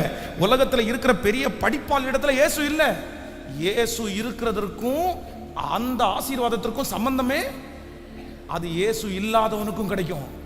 ஆனா இயேசு என் கூட இருக்கிறார் அப்படின்றதுக்கு என்ன அர்த்தம் அப்படின்னு சொன்னா, ஒரு தப்பு நடக்கும்போது, ஒரு காரியத்தை செய்ய நினைக்கும் போது என் மனசுக்குள்ள இதை செய்யாத, இது உனக்கு நல்லதில்லை, இது உனக்கு வேண்டாம், இதை நீ மன்னிச்சிரு, இதை நீ விட்டுரு, இது உனக்கு அவசியம் இல்லாதது, நீ எப்படி இதை செய்வேன்னு உள்ளுக்குள்ளே இருந்து ஒருத்தர் நம்மளை கண்ட்ரோல் பண்ணுவாரு பாருங்களேன். அந்த ஆவியானவர் உங்களுக்குள்ளே இருப்பாரானால் அவர்தான் நம்மை சகல சத்தியத்திற்குள்ளும் வழி நடத்துகிறவர். என்ன திட்டுங்க, என்ன கரெக்ட் பண்ணுங்க, என்ன வழி நடத்துங்க, எனக்கு நீங்க வேணும் ஆண்டவரே. கையை உயர்த்தி சத்தமா சொல்லுங்க, எனக்கு நீங்க வேணும், எனக்கு நீங்க வேணும், எனக்கு நீங்க வேணும், வேணும். ஏசப்பா, ஏசப்பா, நானும் வருகிறேன் கலிலேய கடல் ஓரமா, என்னை விட்டு போகாதீங்க ராஜா, என்னுள்ளம் தாங்கா. அன்று ஒலிவ மலையில் ஏறி மறுரூபமா நீங்க கடலின் மேல நடந்து அதிசயம் செய்தி. அன்று ஒலிவ மலையில் ஏறி மறுரூபமா நீ கடலின் மேல நடந்து அதிசயம் செய்தி. ஏசப்பா, நானும் வருகிறேன் கலிலேய கடல். கையை உயர்த்தி எல்லாரும், என்னை விட்டு போகாதீங்க, என்னை விட்டு போகாதீங்க ராஜா, ராஜா, ராஜா, என்னுள் தாங்கா. இந்த சுத்திகரிப்பு ஜபம் எதற்காக அப்படின்னு சொன்னா, ஆண்டவரே நான் மனம் திரும்புறேன், நான் விட்டுறேன், அதுவா இதுவா, அது வேணுமா இது வேணுமா. நீங்க அதை விட்டு மனம் திரும்ப போறீங்களா, இல்லை இயேசு உங்களுக்கு வேணுமா? சொல்லிட்டே இருப்பாரு, சொல்லிட்டே இருப்பாரு. அப்படியே ஆவியானவர் சொல்றது கொஞ்சம் கொஞ்சமா அப்படியே குறைஞ்சிடும். அப்படியே அதுக்கப்புறம் நிரூபிக்க ஆரம்பிச்சிடும். அதுக்கப்புறம் அது தப்பா நமக்கு தெரியவே தெரியாது. அதனால அதுவா இதுவா அப்படின்னு உங்க மனசாட்சி சொல்லும்போது நீங்க என்ன பண்ணணும் அப்படின்னு சொன்னா, நீங்க நினைக்கிறது மாதிரி பாவத்தை விடுறேன்னு சொன்னோன்னா விட்டுற முடியாது. பாவத்திலிருந்து விடுதலை கொடுக்கறதுக்கு யாரால மட்டும்தான் முடியும்னா கர்த்தரால மட்டும்தான் முடியும். நீங்க இதை செய்ய மாட்டேன் செய்ய மாட்டேன் செய்ய மாட்டேன் அப்படின்னு 1000 டைம் சொல்றதுனாலையோ, இல்லை ஃபோனை ஒளிச்சு வைக்கிறதுனாலையோ, இல்லை நெட்டுக்கு ரீசார்ஜ் பண்ணாமல் இருக்கிறதுனாலையோ, இல்லைன்னா அந்த தெரு பக்கமாக போகாமல் இருக்கிறதுனாலையோ பாவத்திலேருந்து வெளியே வர முடியாது, வெளியே வர முடியாது. அதுக்கு யாரு தான் உதவி செய்யணும் அப்படின்னு சொன்னால், ஒரு மனுஷன் தப்பிலிருந்து மனம் திரும்பணும்னா அது ஆண்டவர் ஹெல்ப் பண்ணால் மட்டும்தான் முடியும். நம்புறீங்களா எல்லாருமே? தான் ஒருத்தரை குறித்து ஒருத்தர் சொல்லும்போது சொன்னார், சிகரெட் அடிப்பாராமா, இந்த சிகரெட்டை அவர் விடணும் அப்படின்றதுக்காக தன்னுடைய மனைவிட்ட எல்லாத்தையும் கொடுத்து, இதை பாருமா, காசை ஒழிச்சு வச்சுக்கோ, எந்த காசையும் வச்சுக்காத, ஏடிஎம் கார்டை ஒழிச்சு வச்சுக்கோ, என் கையில் காசு இருந்தால் மட்டும்தானே நான் வந்து சிகரெட் அடிப்பேன், அதனால எனக்கு காசை என் கண்ணிலே காமிக்காத, எனக்கு எப்படியாவது இந்த சிகரெட் அடிக்க பழக்கத்துலேருந்து எனக்கு வெளியே வரணும்னு சொல்லி தன்னுடைய மனைவி கையில் மொத்தத்தையும் கொடுத்துட்டாராம்மா, மொத்தத்தையும் கொடுத்துட்டாரு. ஆனால் இவருக்கு நைட்டு படுத்து இருக்கும்போது சிகரெட் அடிக்கணும்னு தோணுது, இவர் சிகரெட் அடிக்கணும். இப்போ பணத்தை எடுக்கவே முடியாது, எங்க வச்சிருக்காங்கன்னு தெரியல, அந்த மாதிரி ஒளிச்சு வச்சுட்டாங்க, பணத்தை எடுக்க முடியல. என்ன பண்ணிருக்காருன்னா, யாருக்குமே தெரியாம வீட்டில் அப்படியே வீட்டில இருந்து முழங்காலே நடந்து போய், நின்றுட்டு போனா கண்டுபிடிச்சிருவாங்கன்னு சொல்லி முழங்காலே நடந்து போய் அவருடைய தெரு ஓரத்தில் சிகரெட் குடிச்சிட்டு துண்டு துண்டா போட்டிருப்பாங்கல்ல, அந்த சிகரெட் துண்டை எடுத்து குடிச்சிட்டு இருந்தாராம். அப்போ பாவத்திலிருந்து ஒரு மனிதன் வெளியே வருவதற்கு காசை ஒளிச்சு வைக்கிறதுனாலயோ கையையும் காலையும் கட்டி போடுறதுனாலயோ அல்ல. யார் உதவி செய்யணும் தெரியுமா? சிம்சோனுக்கு தொழிலாளருடைய மடியில் படுத்து கிடக்கணும்னு ஆசையா? ஏன்னா வெளியே வர முடியாதுன்னு நினைச்சானா? அது அவனை ட்ரை பண்ணாம இருந்திருப்பானா நினைக்கிறீங்க? அந்த இப்படி பண்ற, நம்ம வெளியே வரணும், எத்தனையோ முயற்சி எடுத்திருக்கலாம். ஆனா சிம்சோன் செய்த ஒரு மிகப்பெரிய தவறு என்ன அப்படின்னா, இந்த குழியிலிருந்து என்னை தூக்கி எடுத்து தான் ஆகணும் ஆண்டவரே, உங்க ஹெல்ப் எனக்கு தேவை. உலகத்தில் வந்த எந்த மனுஷனையும் பிரகாசிப்பிக்கிற ஒளி நீர் தான். உங்க ரத்தத்தினால தான் பாவ மன்னிப்பு உண்டு, உங்களால தான் பாவத்திற்கு மீட்பு உண்டு. என்ன பாவத்திலிருந்து வெளியே எடுக்கக்கூடிய பலன் என் இயேசு ஒருவர் மட்டும்தான் அப்படின்னு அவன் வந்து நினைச்சு கத்திடத்துல போய் நிக்கல பாருங்க. அதனால வாலிப தம்பிங்க தங்கச்சிங்க பெரியவங்க எல்லாம் தப்பு பண்ணாம இருக்கணும்னு நினைச்சா நீ உன்னை கண்ட்ரோல் பண்றதுனால மட்டும் இல்லப்பா, யார்கிட்ட ஹெல்ப் கேட்கணும் அப்படின்னு சொன்னா ஆண்டவரோடே எனக்கு உதவி செய்யுங்க, வாக்கு கடங்காத பெருமூச்சுகளோடு நமக்காக உதவி என்னை காப்பாற்றும், என்னை தூக்கி எடும், என்னை அங்கீகரியும், என்னை விடுதலையாக்கும், எனக்கு உதவி செய்யும்னு கேளுங்க. அவர் நமக்கு உதவி செய்கிறதுக்கு வல்லவராக இருக்கிறார். ஸோ நம்பர் 1, முதலாவதாக நம்ம மனம் திரும்பாவிட்டால் நம்ம சந்திக்கிற முதல் விளைவு என்ன அப்படின்னா, இயேசு நம்மை விட்டு போய்விடுவார். அப்போ நம்ம என்ன பண்ணணும் சொல்லுங்க எல்லாருமே? மனம் நம்ம இரண்டாவதாக ஒரு காரியத்தை கூட வாசித்து உங்கள் எல்லாருக்கும் நான் ஜெபிக்கிறேன். கொஞ்சம் டைம் ஆச்சு, நான் ஜெபிக்கிறேன். வாசிக்கலாம்.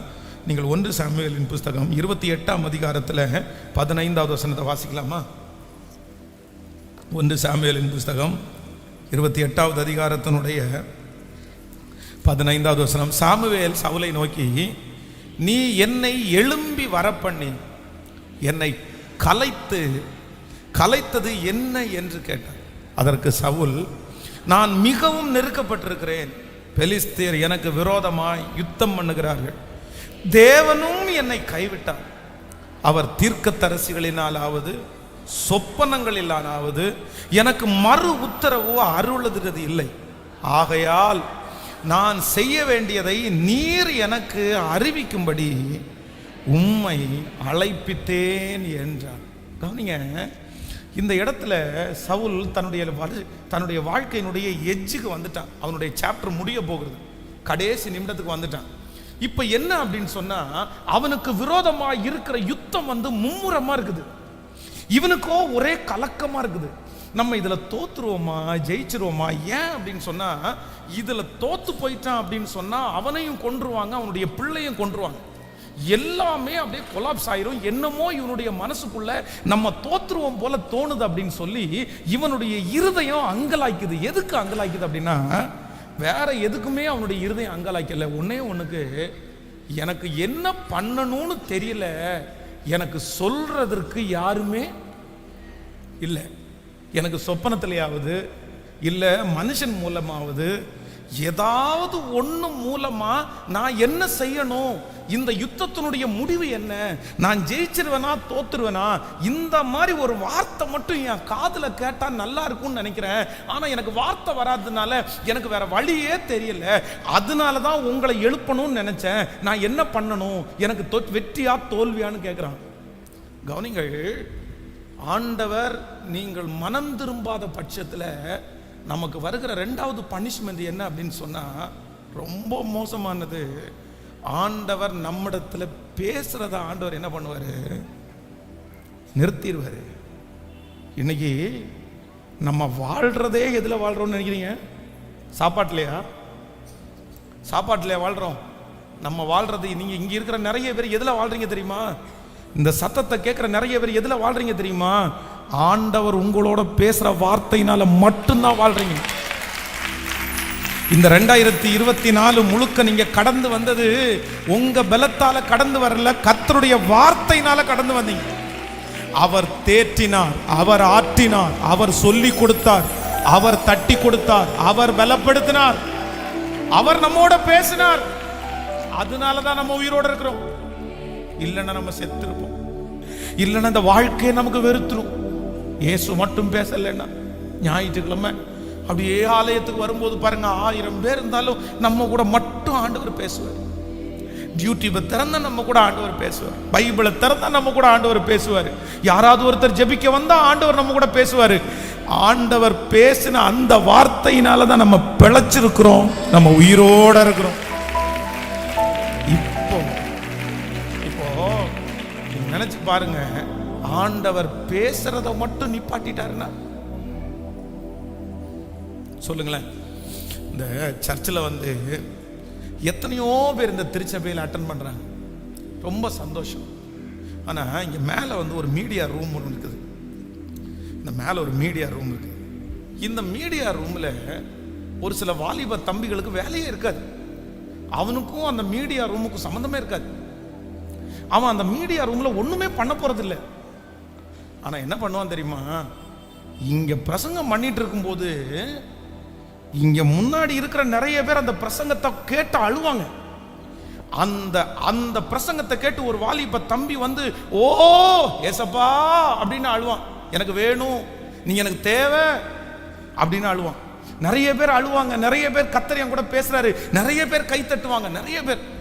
ஆனா இதே திருச்சபை, இதே சத்தம் அந்த ரூம்ல இருக்கிற ஒரு வாலிப தம்பிக்கு மட்டும் அத்தனை வார்த்தை அத்தனை பேரை எழுப்பினாலும் அவன் காதுக்குள்ள அந்த வார்த்தை என்ன பண்ணாது? சொல்லுங்க.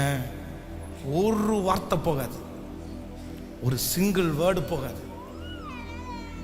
சர்ச்சில் வந்திருக்கிற 2000 பேர் வர்றாங்க, 1000 பேர் வர்றாங்கன்னா 1000 பேரோடைய ஆண்டவர் பேசுறாருன்னு நினைக்கிறீங்க? இல்ல. சிலர் பக்கத்தில் நோண்டிட்டே இருப்பாங்க. போர் அடிக்குது, என்ன பேசிட்டு இருக்காரு, போர் அடிக்குது. ஏன்னா அந்த வார்த்தை அவனுக்குள்ள. சொல்லுங்க. டிவி ஆஃப் பண்ணு. எத்தனை நேரம் தான் பேசிட்டு, எத்தனை நேரம் தான் கேட்டிருப்பீங்க? சலிக்கவே சலிக்காதா அவனுக்குள்ள அந்த வார்த்தை? சொல்லுங்க. போகல போகல. நான் எந்திரிச்சு போறேன். கணவனார் மனைவியை வந்து திட்டுவார். எத்தனை மணி நேரம் தான் சர்ச்சில் உட்கார்ந்து இருக்கிறது? ஒரு மணி நேரம் உட்கார்ற சர்ச் மாதிரி எதுவும் கிடையாதா? உட்கார்ந்து பேசிட்டே இருக்கிறாங்க, நீங்க கேட்டுட்டே இருக்கிற. என்ன அங்க இருக்குது? அவங்களுக்குள்ள என்ன செய்யல? இது இப்ப தெரியாது. இந்த வார்த்தை கிடைக்காம ஒரு பஞ்சகாலம் வரும் பாருங்களேன். இந்த சவுல் ஆரம்பத்தில் சாமுவேல் வந்து, நீ இப்படி பண்ணாத, இப்படி செய்யாத, இது உனக்கு தவறு அப்படின்னு பேச பேச பேச, இந்த ஆள் வராம இருந்தா நல்லா இருக்குமே, இந்த ஆள் பேசாம இருந்தா நல்லா இருக்குமே, கொஞ்சம் வாயை மூடிட்டு அந்த பக்கம் போறீங்களா, நீங்க ஆவுன்னா வந்தா குறை சொல்லிட்டே இருக்கிறீங்கன்னு சொல்லி இந்த சாமுவேலை திட்டாத குறையா போன்னு அனுப்புன இந்த ராஜா இன்னைக்கு என்ன பண்றாரு தெரியுமா? ஒரு வார்த்தை சொல்ல மாட்டீங்களா? எனக்கு கர்த்தருடைய சத்தத்தை கேட்கறதுக்கு ஆசையா இருக்குது, ஆண்டவர் என்ன பேசுவார்னு கேட்கறதுக்கு ஆசையா இருக்கு. ஆனா என்னுடைய காதுக்கு ஆண்டவருடைய வார்த்தை என்ன பண்ணலன்னா, மகனே மகளே, உன் வாழ்க்கையில கர்த்தர் எதை மட்டும் நிறுத்திடக்கூடாதுன்னா, என்கிட்ட பேசுறத மட்டும் என்ன பண்ணாதீங்க. இந்த உலகத்திலேயே பெரிய பனிஷ்மெண்ட் என்ன பனிஷ்மெண்ட்னா, இயேசு என் கூட பேசாம இருக்கிறது தான். சொல்லுங்க சத்தமா. அதுதான் பெரிய பனிஷ்மெண்ட். அதுதான் பெரிய பனிஷ்மெண்ட். சின்ன வயசு கணவனை இழந்து வர்றாங்க. என்ன பண்ணுவோமோன்ற ஒரு சூழ்நிலையில இனி இந்த உலகத்தில் வாழ வேண்டாம், தற்கொலை பண்ணிக்கலான்னு சொல்லி ஹாஸ்பிட்டல்லேருந்து வெளியே வரும்போது, சூசைட் பண்ணுற தாட்டில் வரும்போது, நம்முடைய செய்தி ஒன்று, இந்த கொரோனா டைமு இறந்து போனவர்களை நினைத்து கவலைப்படுகிறீர்களா அப்படின்ற ஒரு செய்தியை யாரோ ஒருத்தர் அவங்களுக்கு ஃபார்வர்ட் பண்ணி அந்த செய்தியை கேட்டு முடிச்ச உடனே, இனி நான் தற்கொலை பண்ணிக்க மாட்டேன், நான் வாழுவேன், என் பிள்ளைகளை கரையேற்றுவேன் அப்படின்னு சொல்லிட்டு வாழ்ந்து இன்னைக்கு ஒரு 5 வருஷம் 3-4 வருஷம் தாண்டி இப்போ ஒரு பிஸ்னஸ் ஆரம்பித்து என் பிள்ளை இப்போ நல்லா படிக்கிறாங்க. அன்னைக்கு மட்டும் அந்த செய்தியை கேட்கலன்னா நான் சூசைட் பண்ணி செத்துருப்பேன். அந்த வார்த்தை தான் என்னை இன்னைக்கு உயிரோட வச்சிருக்குது அப்படின்னு இன்னைக்கு சாட்சி சொல்கிறாங்க. அப்போ நீங்கள் மனம் திரும்பலை அப்படின்னா, நீங்கள் கர்த்தருடைய வார்த்தைக்கு கீழ்ப்படியலைன்னா, ஆண்டவர் உங்களோட பேசுறதை என்ன பண்ணிடக்கூடாதுங்க சொல்லுங்க முழு பலத்தோடு. நான் தப்பு பண்ணும்போது என்னை திட்டுங்க ஆண்டவரே, எனக்கு நேர வார்த்தை அம்பு போல வரட்டும் ஆண்டவரே, என்ன அது குத்தி கிழிச்சு என்ன சரி பண்ணட்டும் ஆண்டவரே. எனக்கு எந்த இடத்துல நான் என்ன மிஸ்டேக் பண்றேனோ அந்த நேரத்தில் என் கூட நீங்க பேசுங்கப்பா, பேசுங்கப்பா. 2025 வருஷம் நான் உங்கள்கிட்ட ஒன்றும் கேட்கல, ஒன்னே ஒன்று மட்டும்தான் கேட்குறப்பா. நான் வாழ்றதே உங்க வார்த்தையினால மட்டும்தான் வாழ்றேன். என் கூட நீங்க பேசுங்கப்பா, என் கூட பேசுறத மட்டும் நிறுத்திடாதீங்க ஆண்டவரே. வேற ஒண்ணுமே எனக்கு கிடைக்காட்ட பரவாயில்லப்பா. 2 கைகளை மேல உயர்த்தி ஏசப்பாட்ட, ஆண்டவரே என் கூட பேசுகிறவர். நான் மனம் திரும்புறேன் ஆண்டவரே, நான் விட்டுறேன் ஆண்டவரே. நீங்க என்கிட்ட ஆரம்பத்தில் பேசிட்டே இருந்தீங்க, இது உனக்கு சரி வராது, இதை நீ விட்டுரு, இது தேவையில்லை, நீங்க சொல்லிட்டே இருந்தீங்க. ஆனா உங்க வார்த்தைக்கு நான் கீழ்ப்படியலைன்னு நினைச்ச உடனே இப்பொழுது என்கிட்ட பேசுறதை நீங்க நிப்பாட்டிட்டீங்கன்னு நான் ஃபீல் பண்றேன். ஆனா இல்லப்பா, நீங்க பேசினா நான் கேட்பேன்ப்பா, நீங்க சொன்னா நான் கேட்பேன்ப்பா. என் கூட ஆண்டவரே இந்த உலகத்துல நான் உயிரோடு இருக்கிற வரைக்கும் ஒரு சத்தத்தை மட்டும் நான் கேட்டுட்டே இருக்கணும், அது உங்க சத்தத்தை மட்டும் நான் கேட்டுட்டே இருக்கணும். சொல்லுங்க.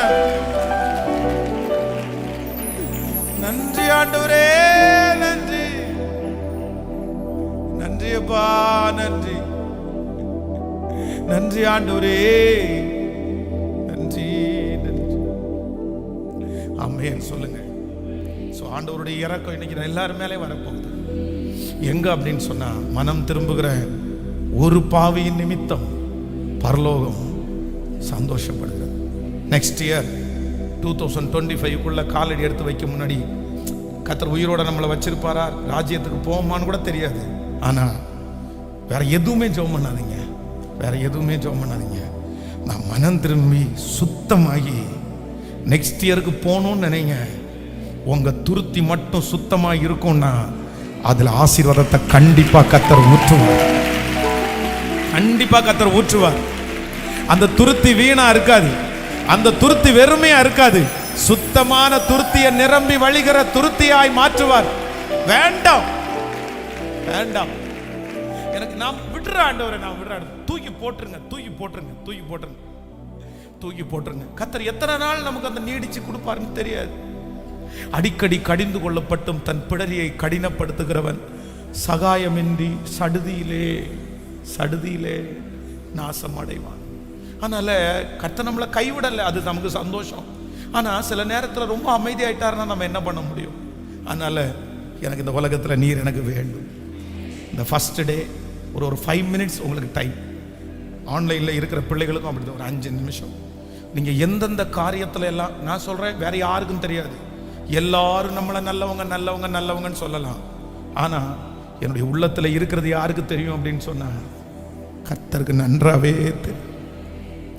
எல்லாரும் ஆண்டவரத்தில் ஹெல்ப் கேளுங்க. என்னால் விட முடியல அப்படின்னு சொன்னாங்க, எனக்கு உதவி செய்யுங்க ஆண்டவரே, நீர் எனக்கு உதவி செய்கிறதுக்கு வல்லவர், நான் இதை விட்டே ஆகணும், இது என் கூட டிராவல் பண்ணக்கூடாது, எனக்கு நீங்கள் எனக்கு போதும். வருகிற வருஷம் அதான், நீ எனக்கு முன்பாக நடந்து கொண்டு உத்தமனாய் இரு, உன்னை நான் மிகவும் திரளாய் பெருக பண்ணுவேன் என்று கர்த்தர் வாக்கு கொடுத்திருக்கிறார். நன்றி. எல்லாரும் அப்படியே எழும்பி நிற்கலாம், எல்லாரும் எழும்பி நின்று நான் மனம் திரும்புற ஆண்டவரே, இது வேணாம் ஆண்டவரே, இது விட்டுற ஆண்டவரே, இந்த காரியம் எனக்கு வேணாம் ஆண்டவரே, நான் முழுவதுமாக விட்டுறப்பா. சொல்லுங்க அப்பாவை பார்த்து, நீங்க என்கிட்ட பேசுறத மட்டும் நீங்க விட்டுறாதீங்க ஆண்டவரே. நீங்க என்கிட்ட பேசணும்பா, என்ன கண்டிக்கணும் ஆண்டவரே, என்ன தட்டி கொடுக்கணும் ஆண்டவரே. எனக்கு உங்களை விட்டு தர்றதுக்கு மனசு இல்லப்பா, என்ன மன்னிச்சிருங்கப்பா. நான் அதுல இருந்து வெளியே வர்றதுக்கு நான் விரும்புறேன் ஆண்டவரே. அது எனக்கு வேண்டாம் ஆண்டவரே.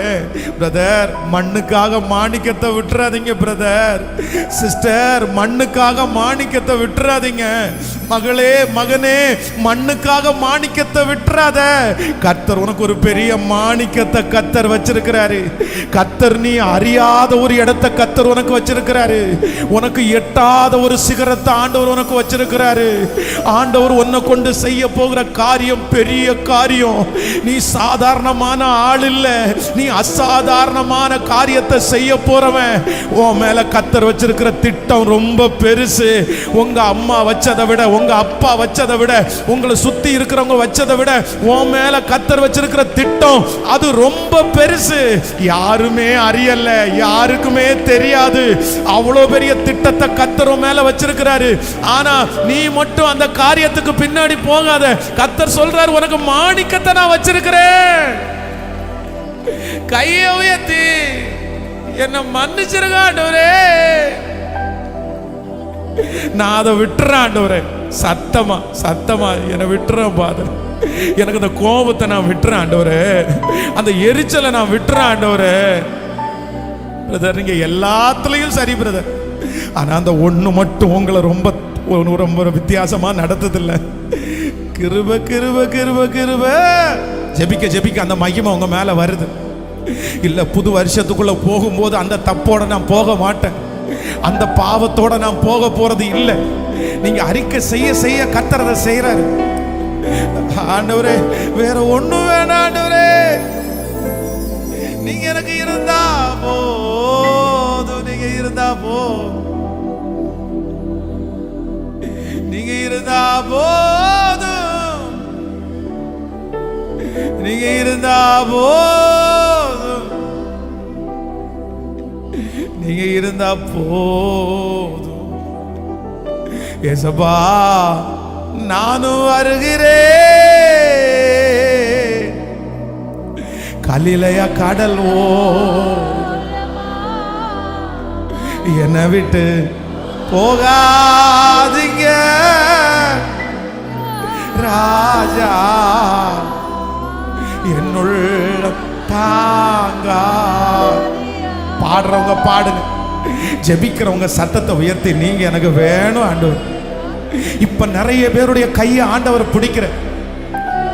ஏசப்பா ஏசப்பா, வருகிற வருஷம் எனக்கு ஒண்ணுமே என் கையில இல்லைன்னா கூட பரவாயில்ல ஆண்டவர், என் கையை நீங்க பிடிச்சிருங்கப்பா. நீங்க எனக்கு வழிகாட்டுங்க ஆண்டவரே. நீங்க எனக்கு வேணும் ஆண்டவரே. நீங்க எனக்கு வேணும். நீங்க எனக்கு வேணும் ஆண்டவரே. தப்பு தான் ஆண்டவரே, தப்பு தான் ஆண்டவரே. நான் செய்தது தப்பு தான்ப்பா, நான் செய்தது தப்பு தான் ஆண்டவரே. உங்களை விட்டு தூரம் போயிட்டாண்டவரே, உங்களை விட்டு தூரம் போயிட்டாண்டவரே. உங்க வார்த்தையை மதிக்காம போயிட்டாண்டவரே.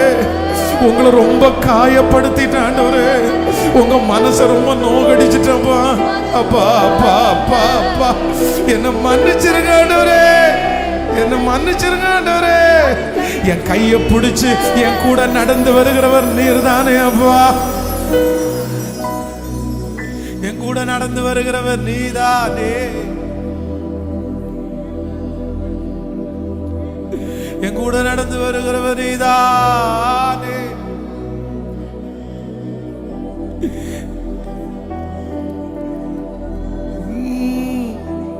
என்னமல்லா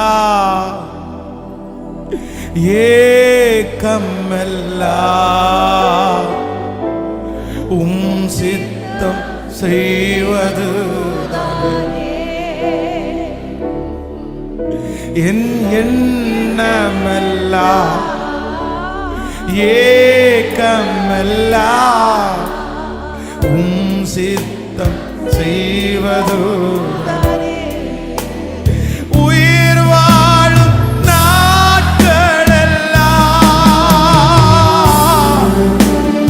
ஓடி ஓடி உழைத்து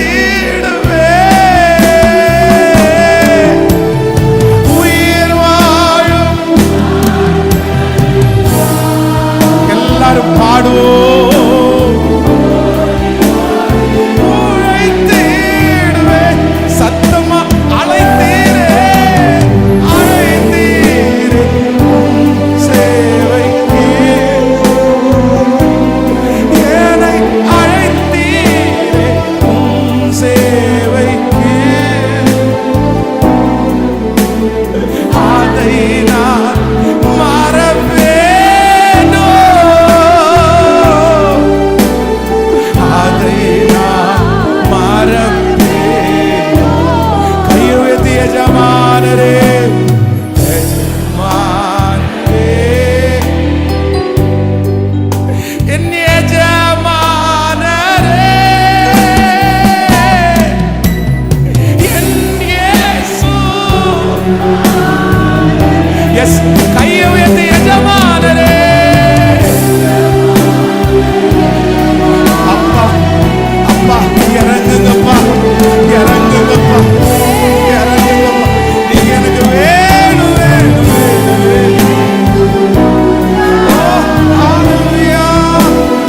உமக்காக நான் வாழ்கிறேன், உம்மைத்தான் சொல்லுவோம். உமக்காக, உமக்காக உம்மைத்தான் நேசிக்கிறேன், நேசிக்கிறேன்.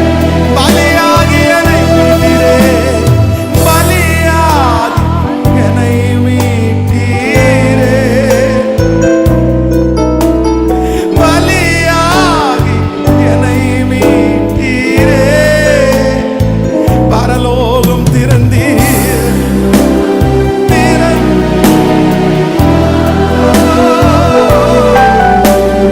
பரலோகம் திறந்தீர்.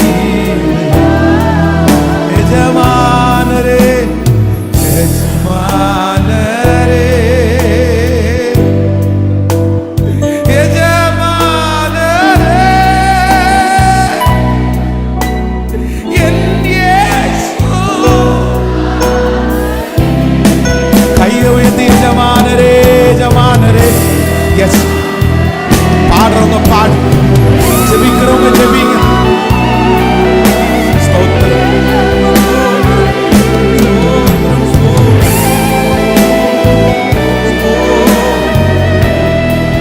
ஸ்தோத்திரம். சத்தத்தை உயர்த்தி எஜமானரே, எஜமானரே, எஜமானரே, எஜமானரே, எஜமானரே, எஜமானரே, எஜமானரே, எஜமானரே, எஜமானரே, எஜமானரே, எஜமானரே, எஜமானரே. அப்படியே கண்களை திறந்து பாருங்க. சோ புது வருஷத்துக்குள்ள கடந்து போறதுக்கு முன்னாடி இந்த ஃபர்ஸ்ட் டே எல்லாரும் ஒரு தீர்மானம் எடுக்கணும். என்னன்னா, நான் மனம் திரும்பாம என்ன வேணாலும் இருக்கட்டும் பிரதர், ஆனா மனம் திரும்பாத ஆண்டவர் கண்டிப்பா அற்புதம் செய்ய முடியாது. என்னுடைய ஆண்டவர் வந்து பாரபட்சம் உள்ளவர். சொல்லுங்க, பாஸ்டர் வேணா சொல்லலாம். இப்ப பாருங்களேன், நீங்க வந்து ஒரு தப்போட வர்றீங்க, நான் கண்டுபிடிச்சிட்டேன், எனக்கு தெரியுது. பட் நீங்க வந்து நிக்கிறீங்க, நான் உங்களை சபிச்சு அனுப்ப மாட்டேன், நான் உங்களை தட்டி கொடுக்கலாம், சரி பரவாயில்ல அப்படின்னு சொல்லலாம். ஆனா நம்முடைய ஆண்டவரை பொறுத்தவரை அவர் யாருன்னா, அவர் பரிசுத்தம் உள்ள தேவன். அவர் அதுல மட்டும் என்ன பண்ண மாட்டாருன்னா, இல்லப்பா அதுல நான் வந்து ஒத்து போக முடியாதுப்பா. அதனால இன்னைக்கு போய் வீட்டில் உட்காந்து நாளைக்கு திரும்ப ஈவினிங் இந்த 2வது நாள் சுத்திகரிப்பு ஜெபத்தில் அட்டன் பண்றதுக்கு முன்னாடி நீங்க வந்து மனம் திரும்புறதுக்கு உங்களை ஒப்பு கொடுங்க.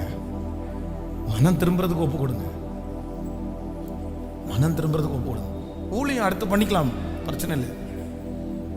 ப்ரேயர்ஸில் அப்புறம் நடத்திக்கலாம், பிரச்சனை இல்லை. வேற எல்லாமே அப்புறம் நடத்திக்கலாம். அதெல்லாம் யாருக்கு வேணாலும் நடக்கும், யார் வேணாலும் செய்யலாம். மேடையில் இயேசு குறித்து யார் வேணாலும் சொல்லுவாங்க.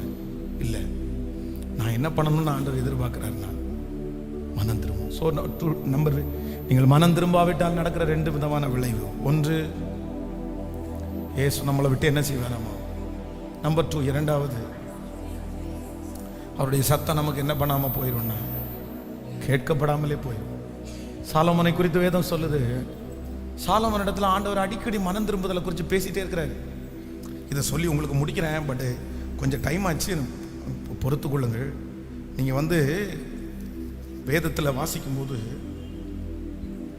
1 சாமுவேல் 28ஆம் அதிகாரத்தில் அதை 1 சாமுவேல் 13ஆம் அதிகாரம் 8வது வசனத்திலிருந்து நீங்கள் வாசிப்பீர்களே, ஆனால் இந்த சவுலுடைய மனம் திரும்பாதனாலே வந்த விளைவுகளை குறித்து அடிக்கடிக்கு அப்படியே தத்துருவமாக ஆண்டவர் சொல்றார். நீங்கள் 1 ராஜாக்களின் புஸ்தகம் 14ஆம் அதிகாரத்தினுடைய அதை மட்டும் வாசிச்சு நான் உங்களுக்கு ஜபித்து முடிச்சிடுறேன். 1 ராஜாக்கள் 11:4. 1 ராஜாக்கள் 11ஆம் அதிகாரம் 4வது வசனத்தை. சாலமோன் வயது சென்றபோது அவனுடைய மனைவிகள் அவன் இருதயத்தை அந்நிய தேவர்களை பின்பற்றும்படி சாய பண்ணினார்கள். அதனால் அவனுடைய இருதயம் அவன் தகப்பனாகிய தாவீதின் இருதயத்தை போல தன் தேவனாகிய கர்த்தரோடே உத்தமமாய் இருக்க. கவனிங்க, எல்லாரும் என்ன கவனிங்க, இந்த டாப் மோஸ்ட் லீடர் அப்படின்னு கேட்டா யாருன்னு சொல்லுவாங்க அப்படின்னு சொன்னா கிங் சாலமோன். கிங் சாலமோன் ஒரு வெரி ரிச் பர்சன், இல்லை வெரி ரிச் கிங் அப்படின்னு சொன்னா யாரை சொல்லுவாங்க அப்படின்னு சொன்னா கிங் சாலமோன். இந்த கிங் சாலமோன் அப்படின்ற இந்த வேர்டு வேற எத்தனை ராஜாக்கள் எழும்பினாலும் அவனோட இது பண்ணவே முடியாது. பிரில்லியண்ட், இந்த மாதிரி எத்தனை வேடை போட்டு இதுல யார் ஃபர்ஸ்டா இருக்காங்கன்னு பார்த்தா கிங் சாலமோன். கிங் சாலமோன் அவ்வளவு தூரம் ராஜ்யத்துல உச்சகட்டம் இருந்த இந்த கிங் சாலமோன் லாஸ்ட்ல எப்படி ஆனா அப்படின்னு சொன்னா, அவன்கிட்ட எல்லாமே இருக்கிறது மாதிரி தெரிஞ்சிருச்சு, ஆனா ஒண்ணுமே இல்லாம போயிட்டான். எல்லாத்தையும் உண்டு பண்ணா, எல்லாத்தையுமே அழிச்சிட்டான். ஒரு சில வசனத்தை மட்டும் வாசிக்கிறேன். நீங்க 6வது வசனத்தை வாசிக்கும் போது 11:6 சாலமோன் தன் தகப்பனாகிய தாவீதை போல கர்த்தரை பூரணமாய் பின்பற்றாமல் கர்த்தரின் பார்வைக்கு பொல்லாப்பானதை செய்தான். நீங்க 9வது வசனத்தை வாசிங்க.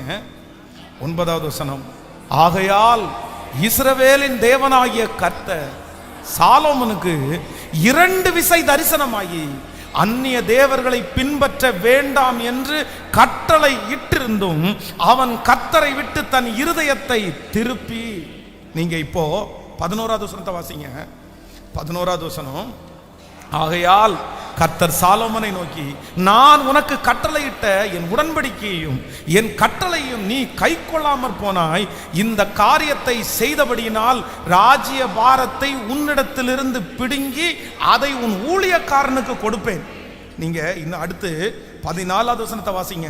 14, இதெல்லாம் நீங்க வீட்டில் போய் நோட் பண்ணுங்க, எனக்கு விளக்க. கர்த்தர் ஏதோமியனாகிய ஆதாத் என்னும் ஒரு விரோதியை சாலோமனுக்கு எழும்ப பண்ணினார். இவன் ஏதோமில் இருந்த ராஜகுலமானவன். நீங்கள் 25வது வசனத்தை வாசிங்க. 11:25, ஆதாத் பொல்லாப்பு செய்ததும் அல்லாமல் ரேசோன் சாலோமனுடைய நாளெல்லாம் இஸ்ரவேலுக்கு விரோதியாகி சீரியாவின் மேல் ராஜாவாயிருந்து இஸ்ரவேலை பகைத்தான். 26வது வசனத்தை கூட வாசிங்க. சேரோத் ஊருள்ள எப்ராயிம் மனுஷனாகிய நோபாத்தின் குமாரன் எரோபயாம் என்னும் சாலோமின் ஊழியக்காரனும் ராஜாவுக்கு விரோதமாய் கையெடுத்தான். அவனுடைய தாய் செருகாள் என்னும் பேருள்ள ஒரு விதவை.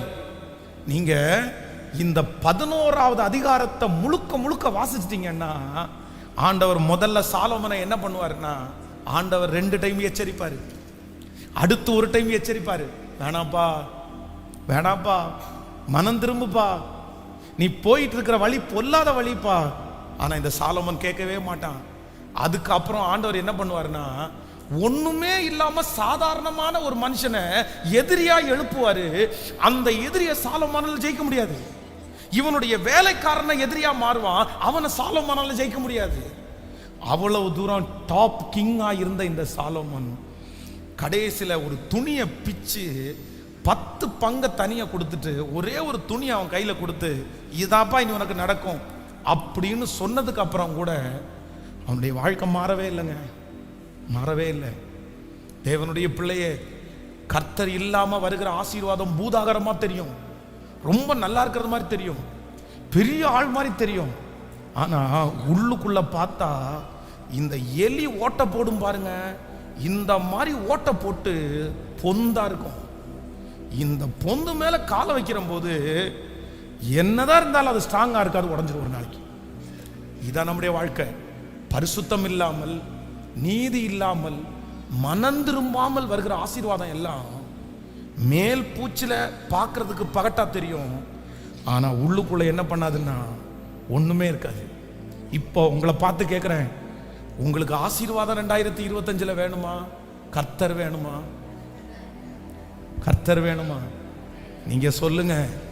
நீங்க இல்லாத கார் எனக்கு வேணாம், நீங்க இல்லாத உயர்வு எனக்கு வேணாம், நீங்க இல்லாத மதிப்பு எனக்கு வேண்டாம் ஆண்டவரே, நீங்க இல்லாத பெருமை எனக்கு வேண்டாம் ஆண்டவரே, நீங்க மட்டும் எனக்கு இருந்தா போதும்.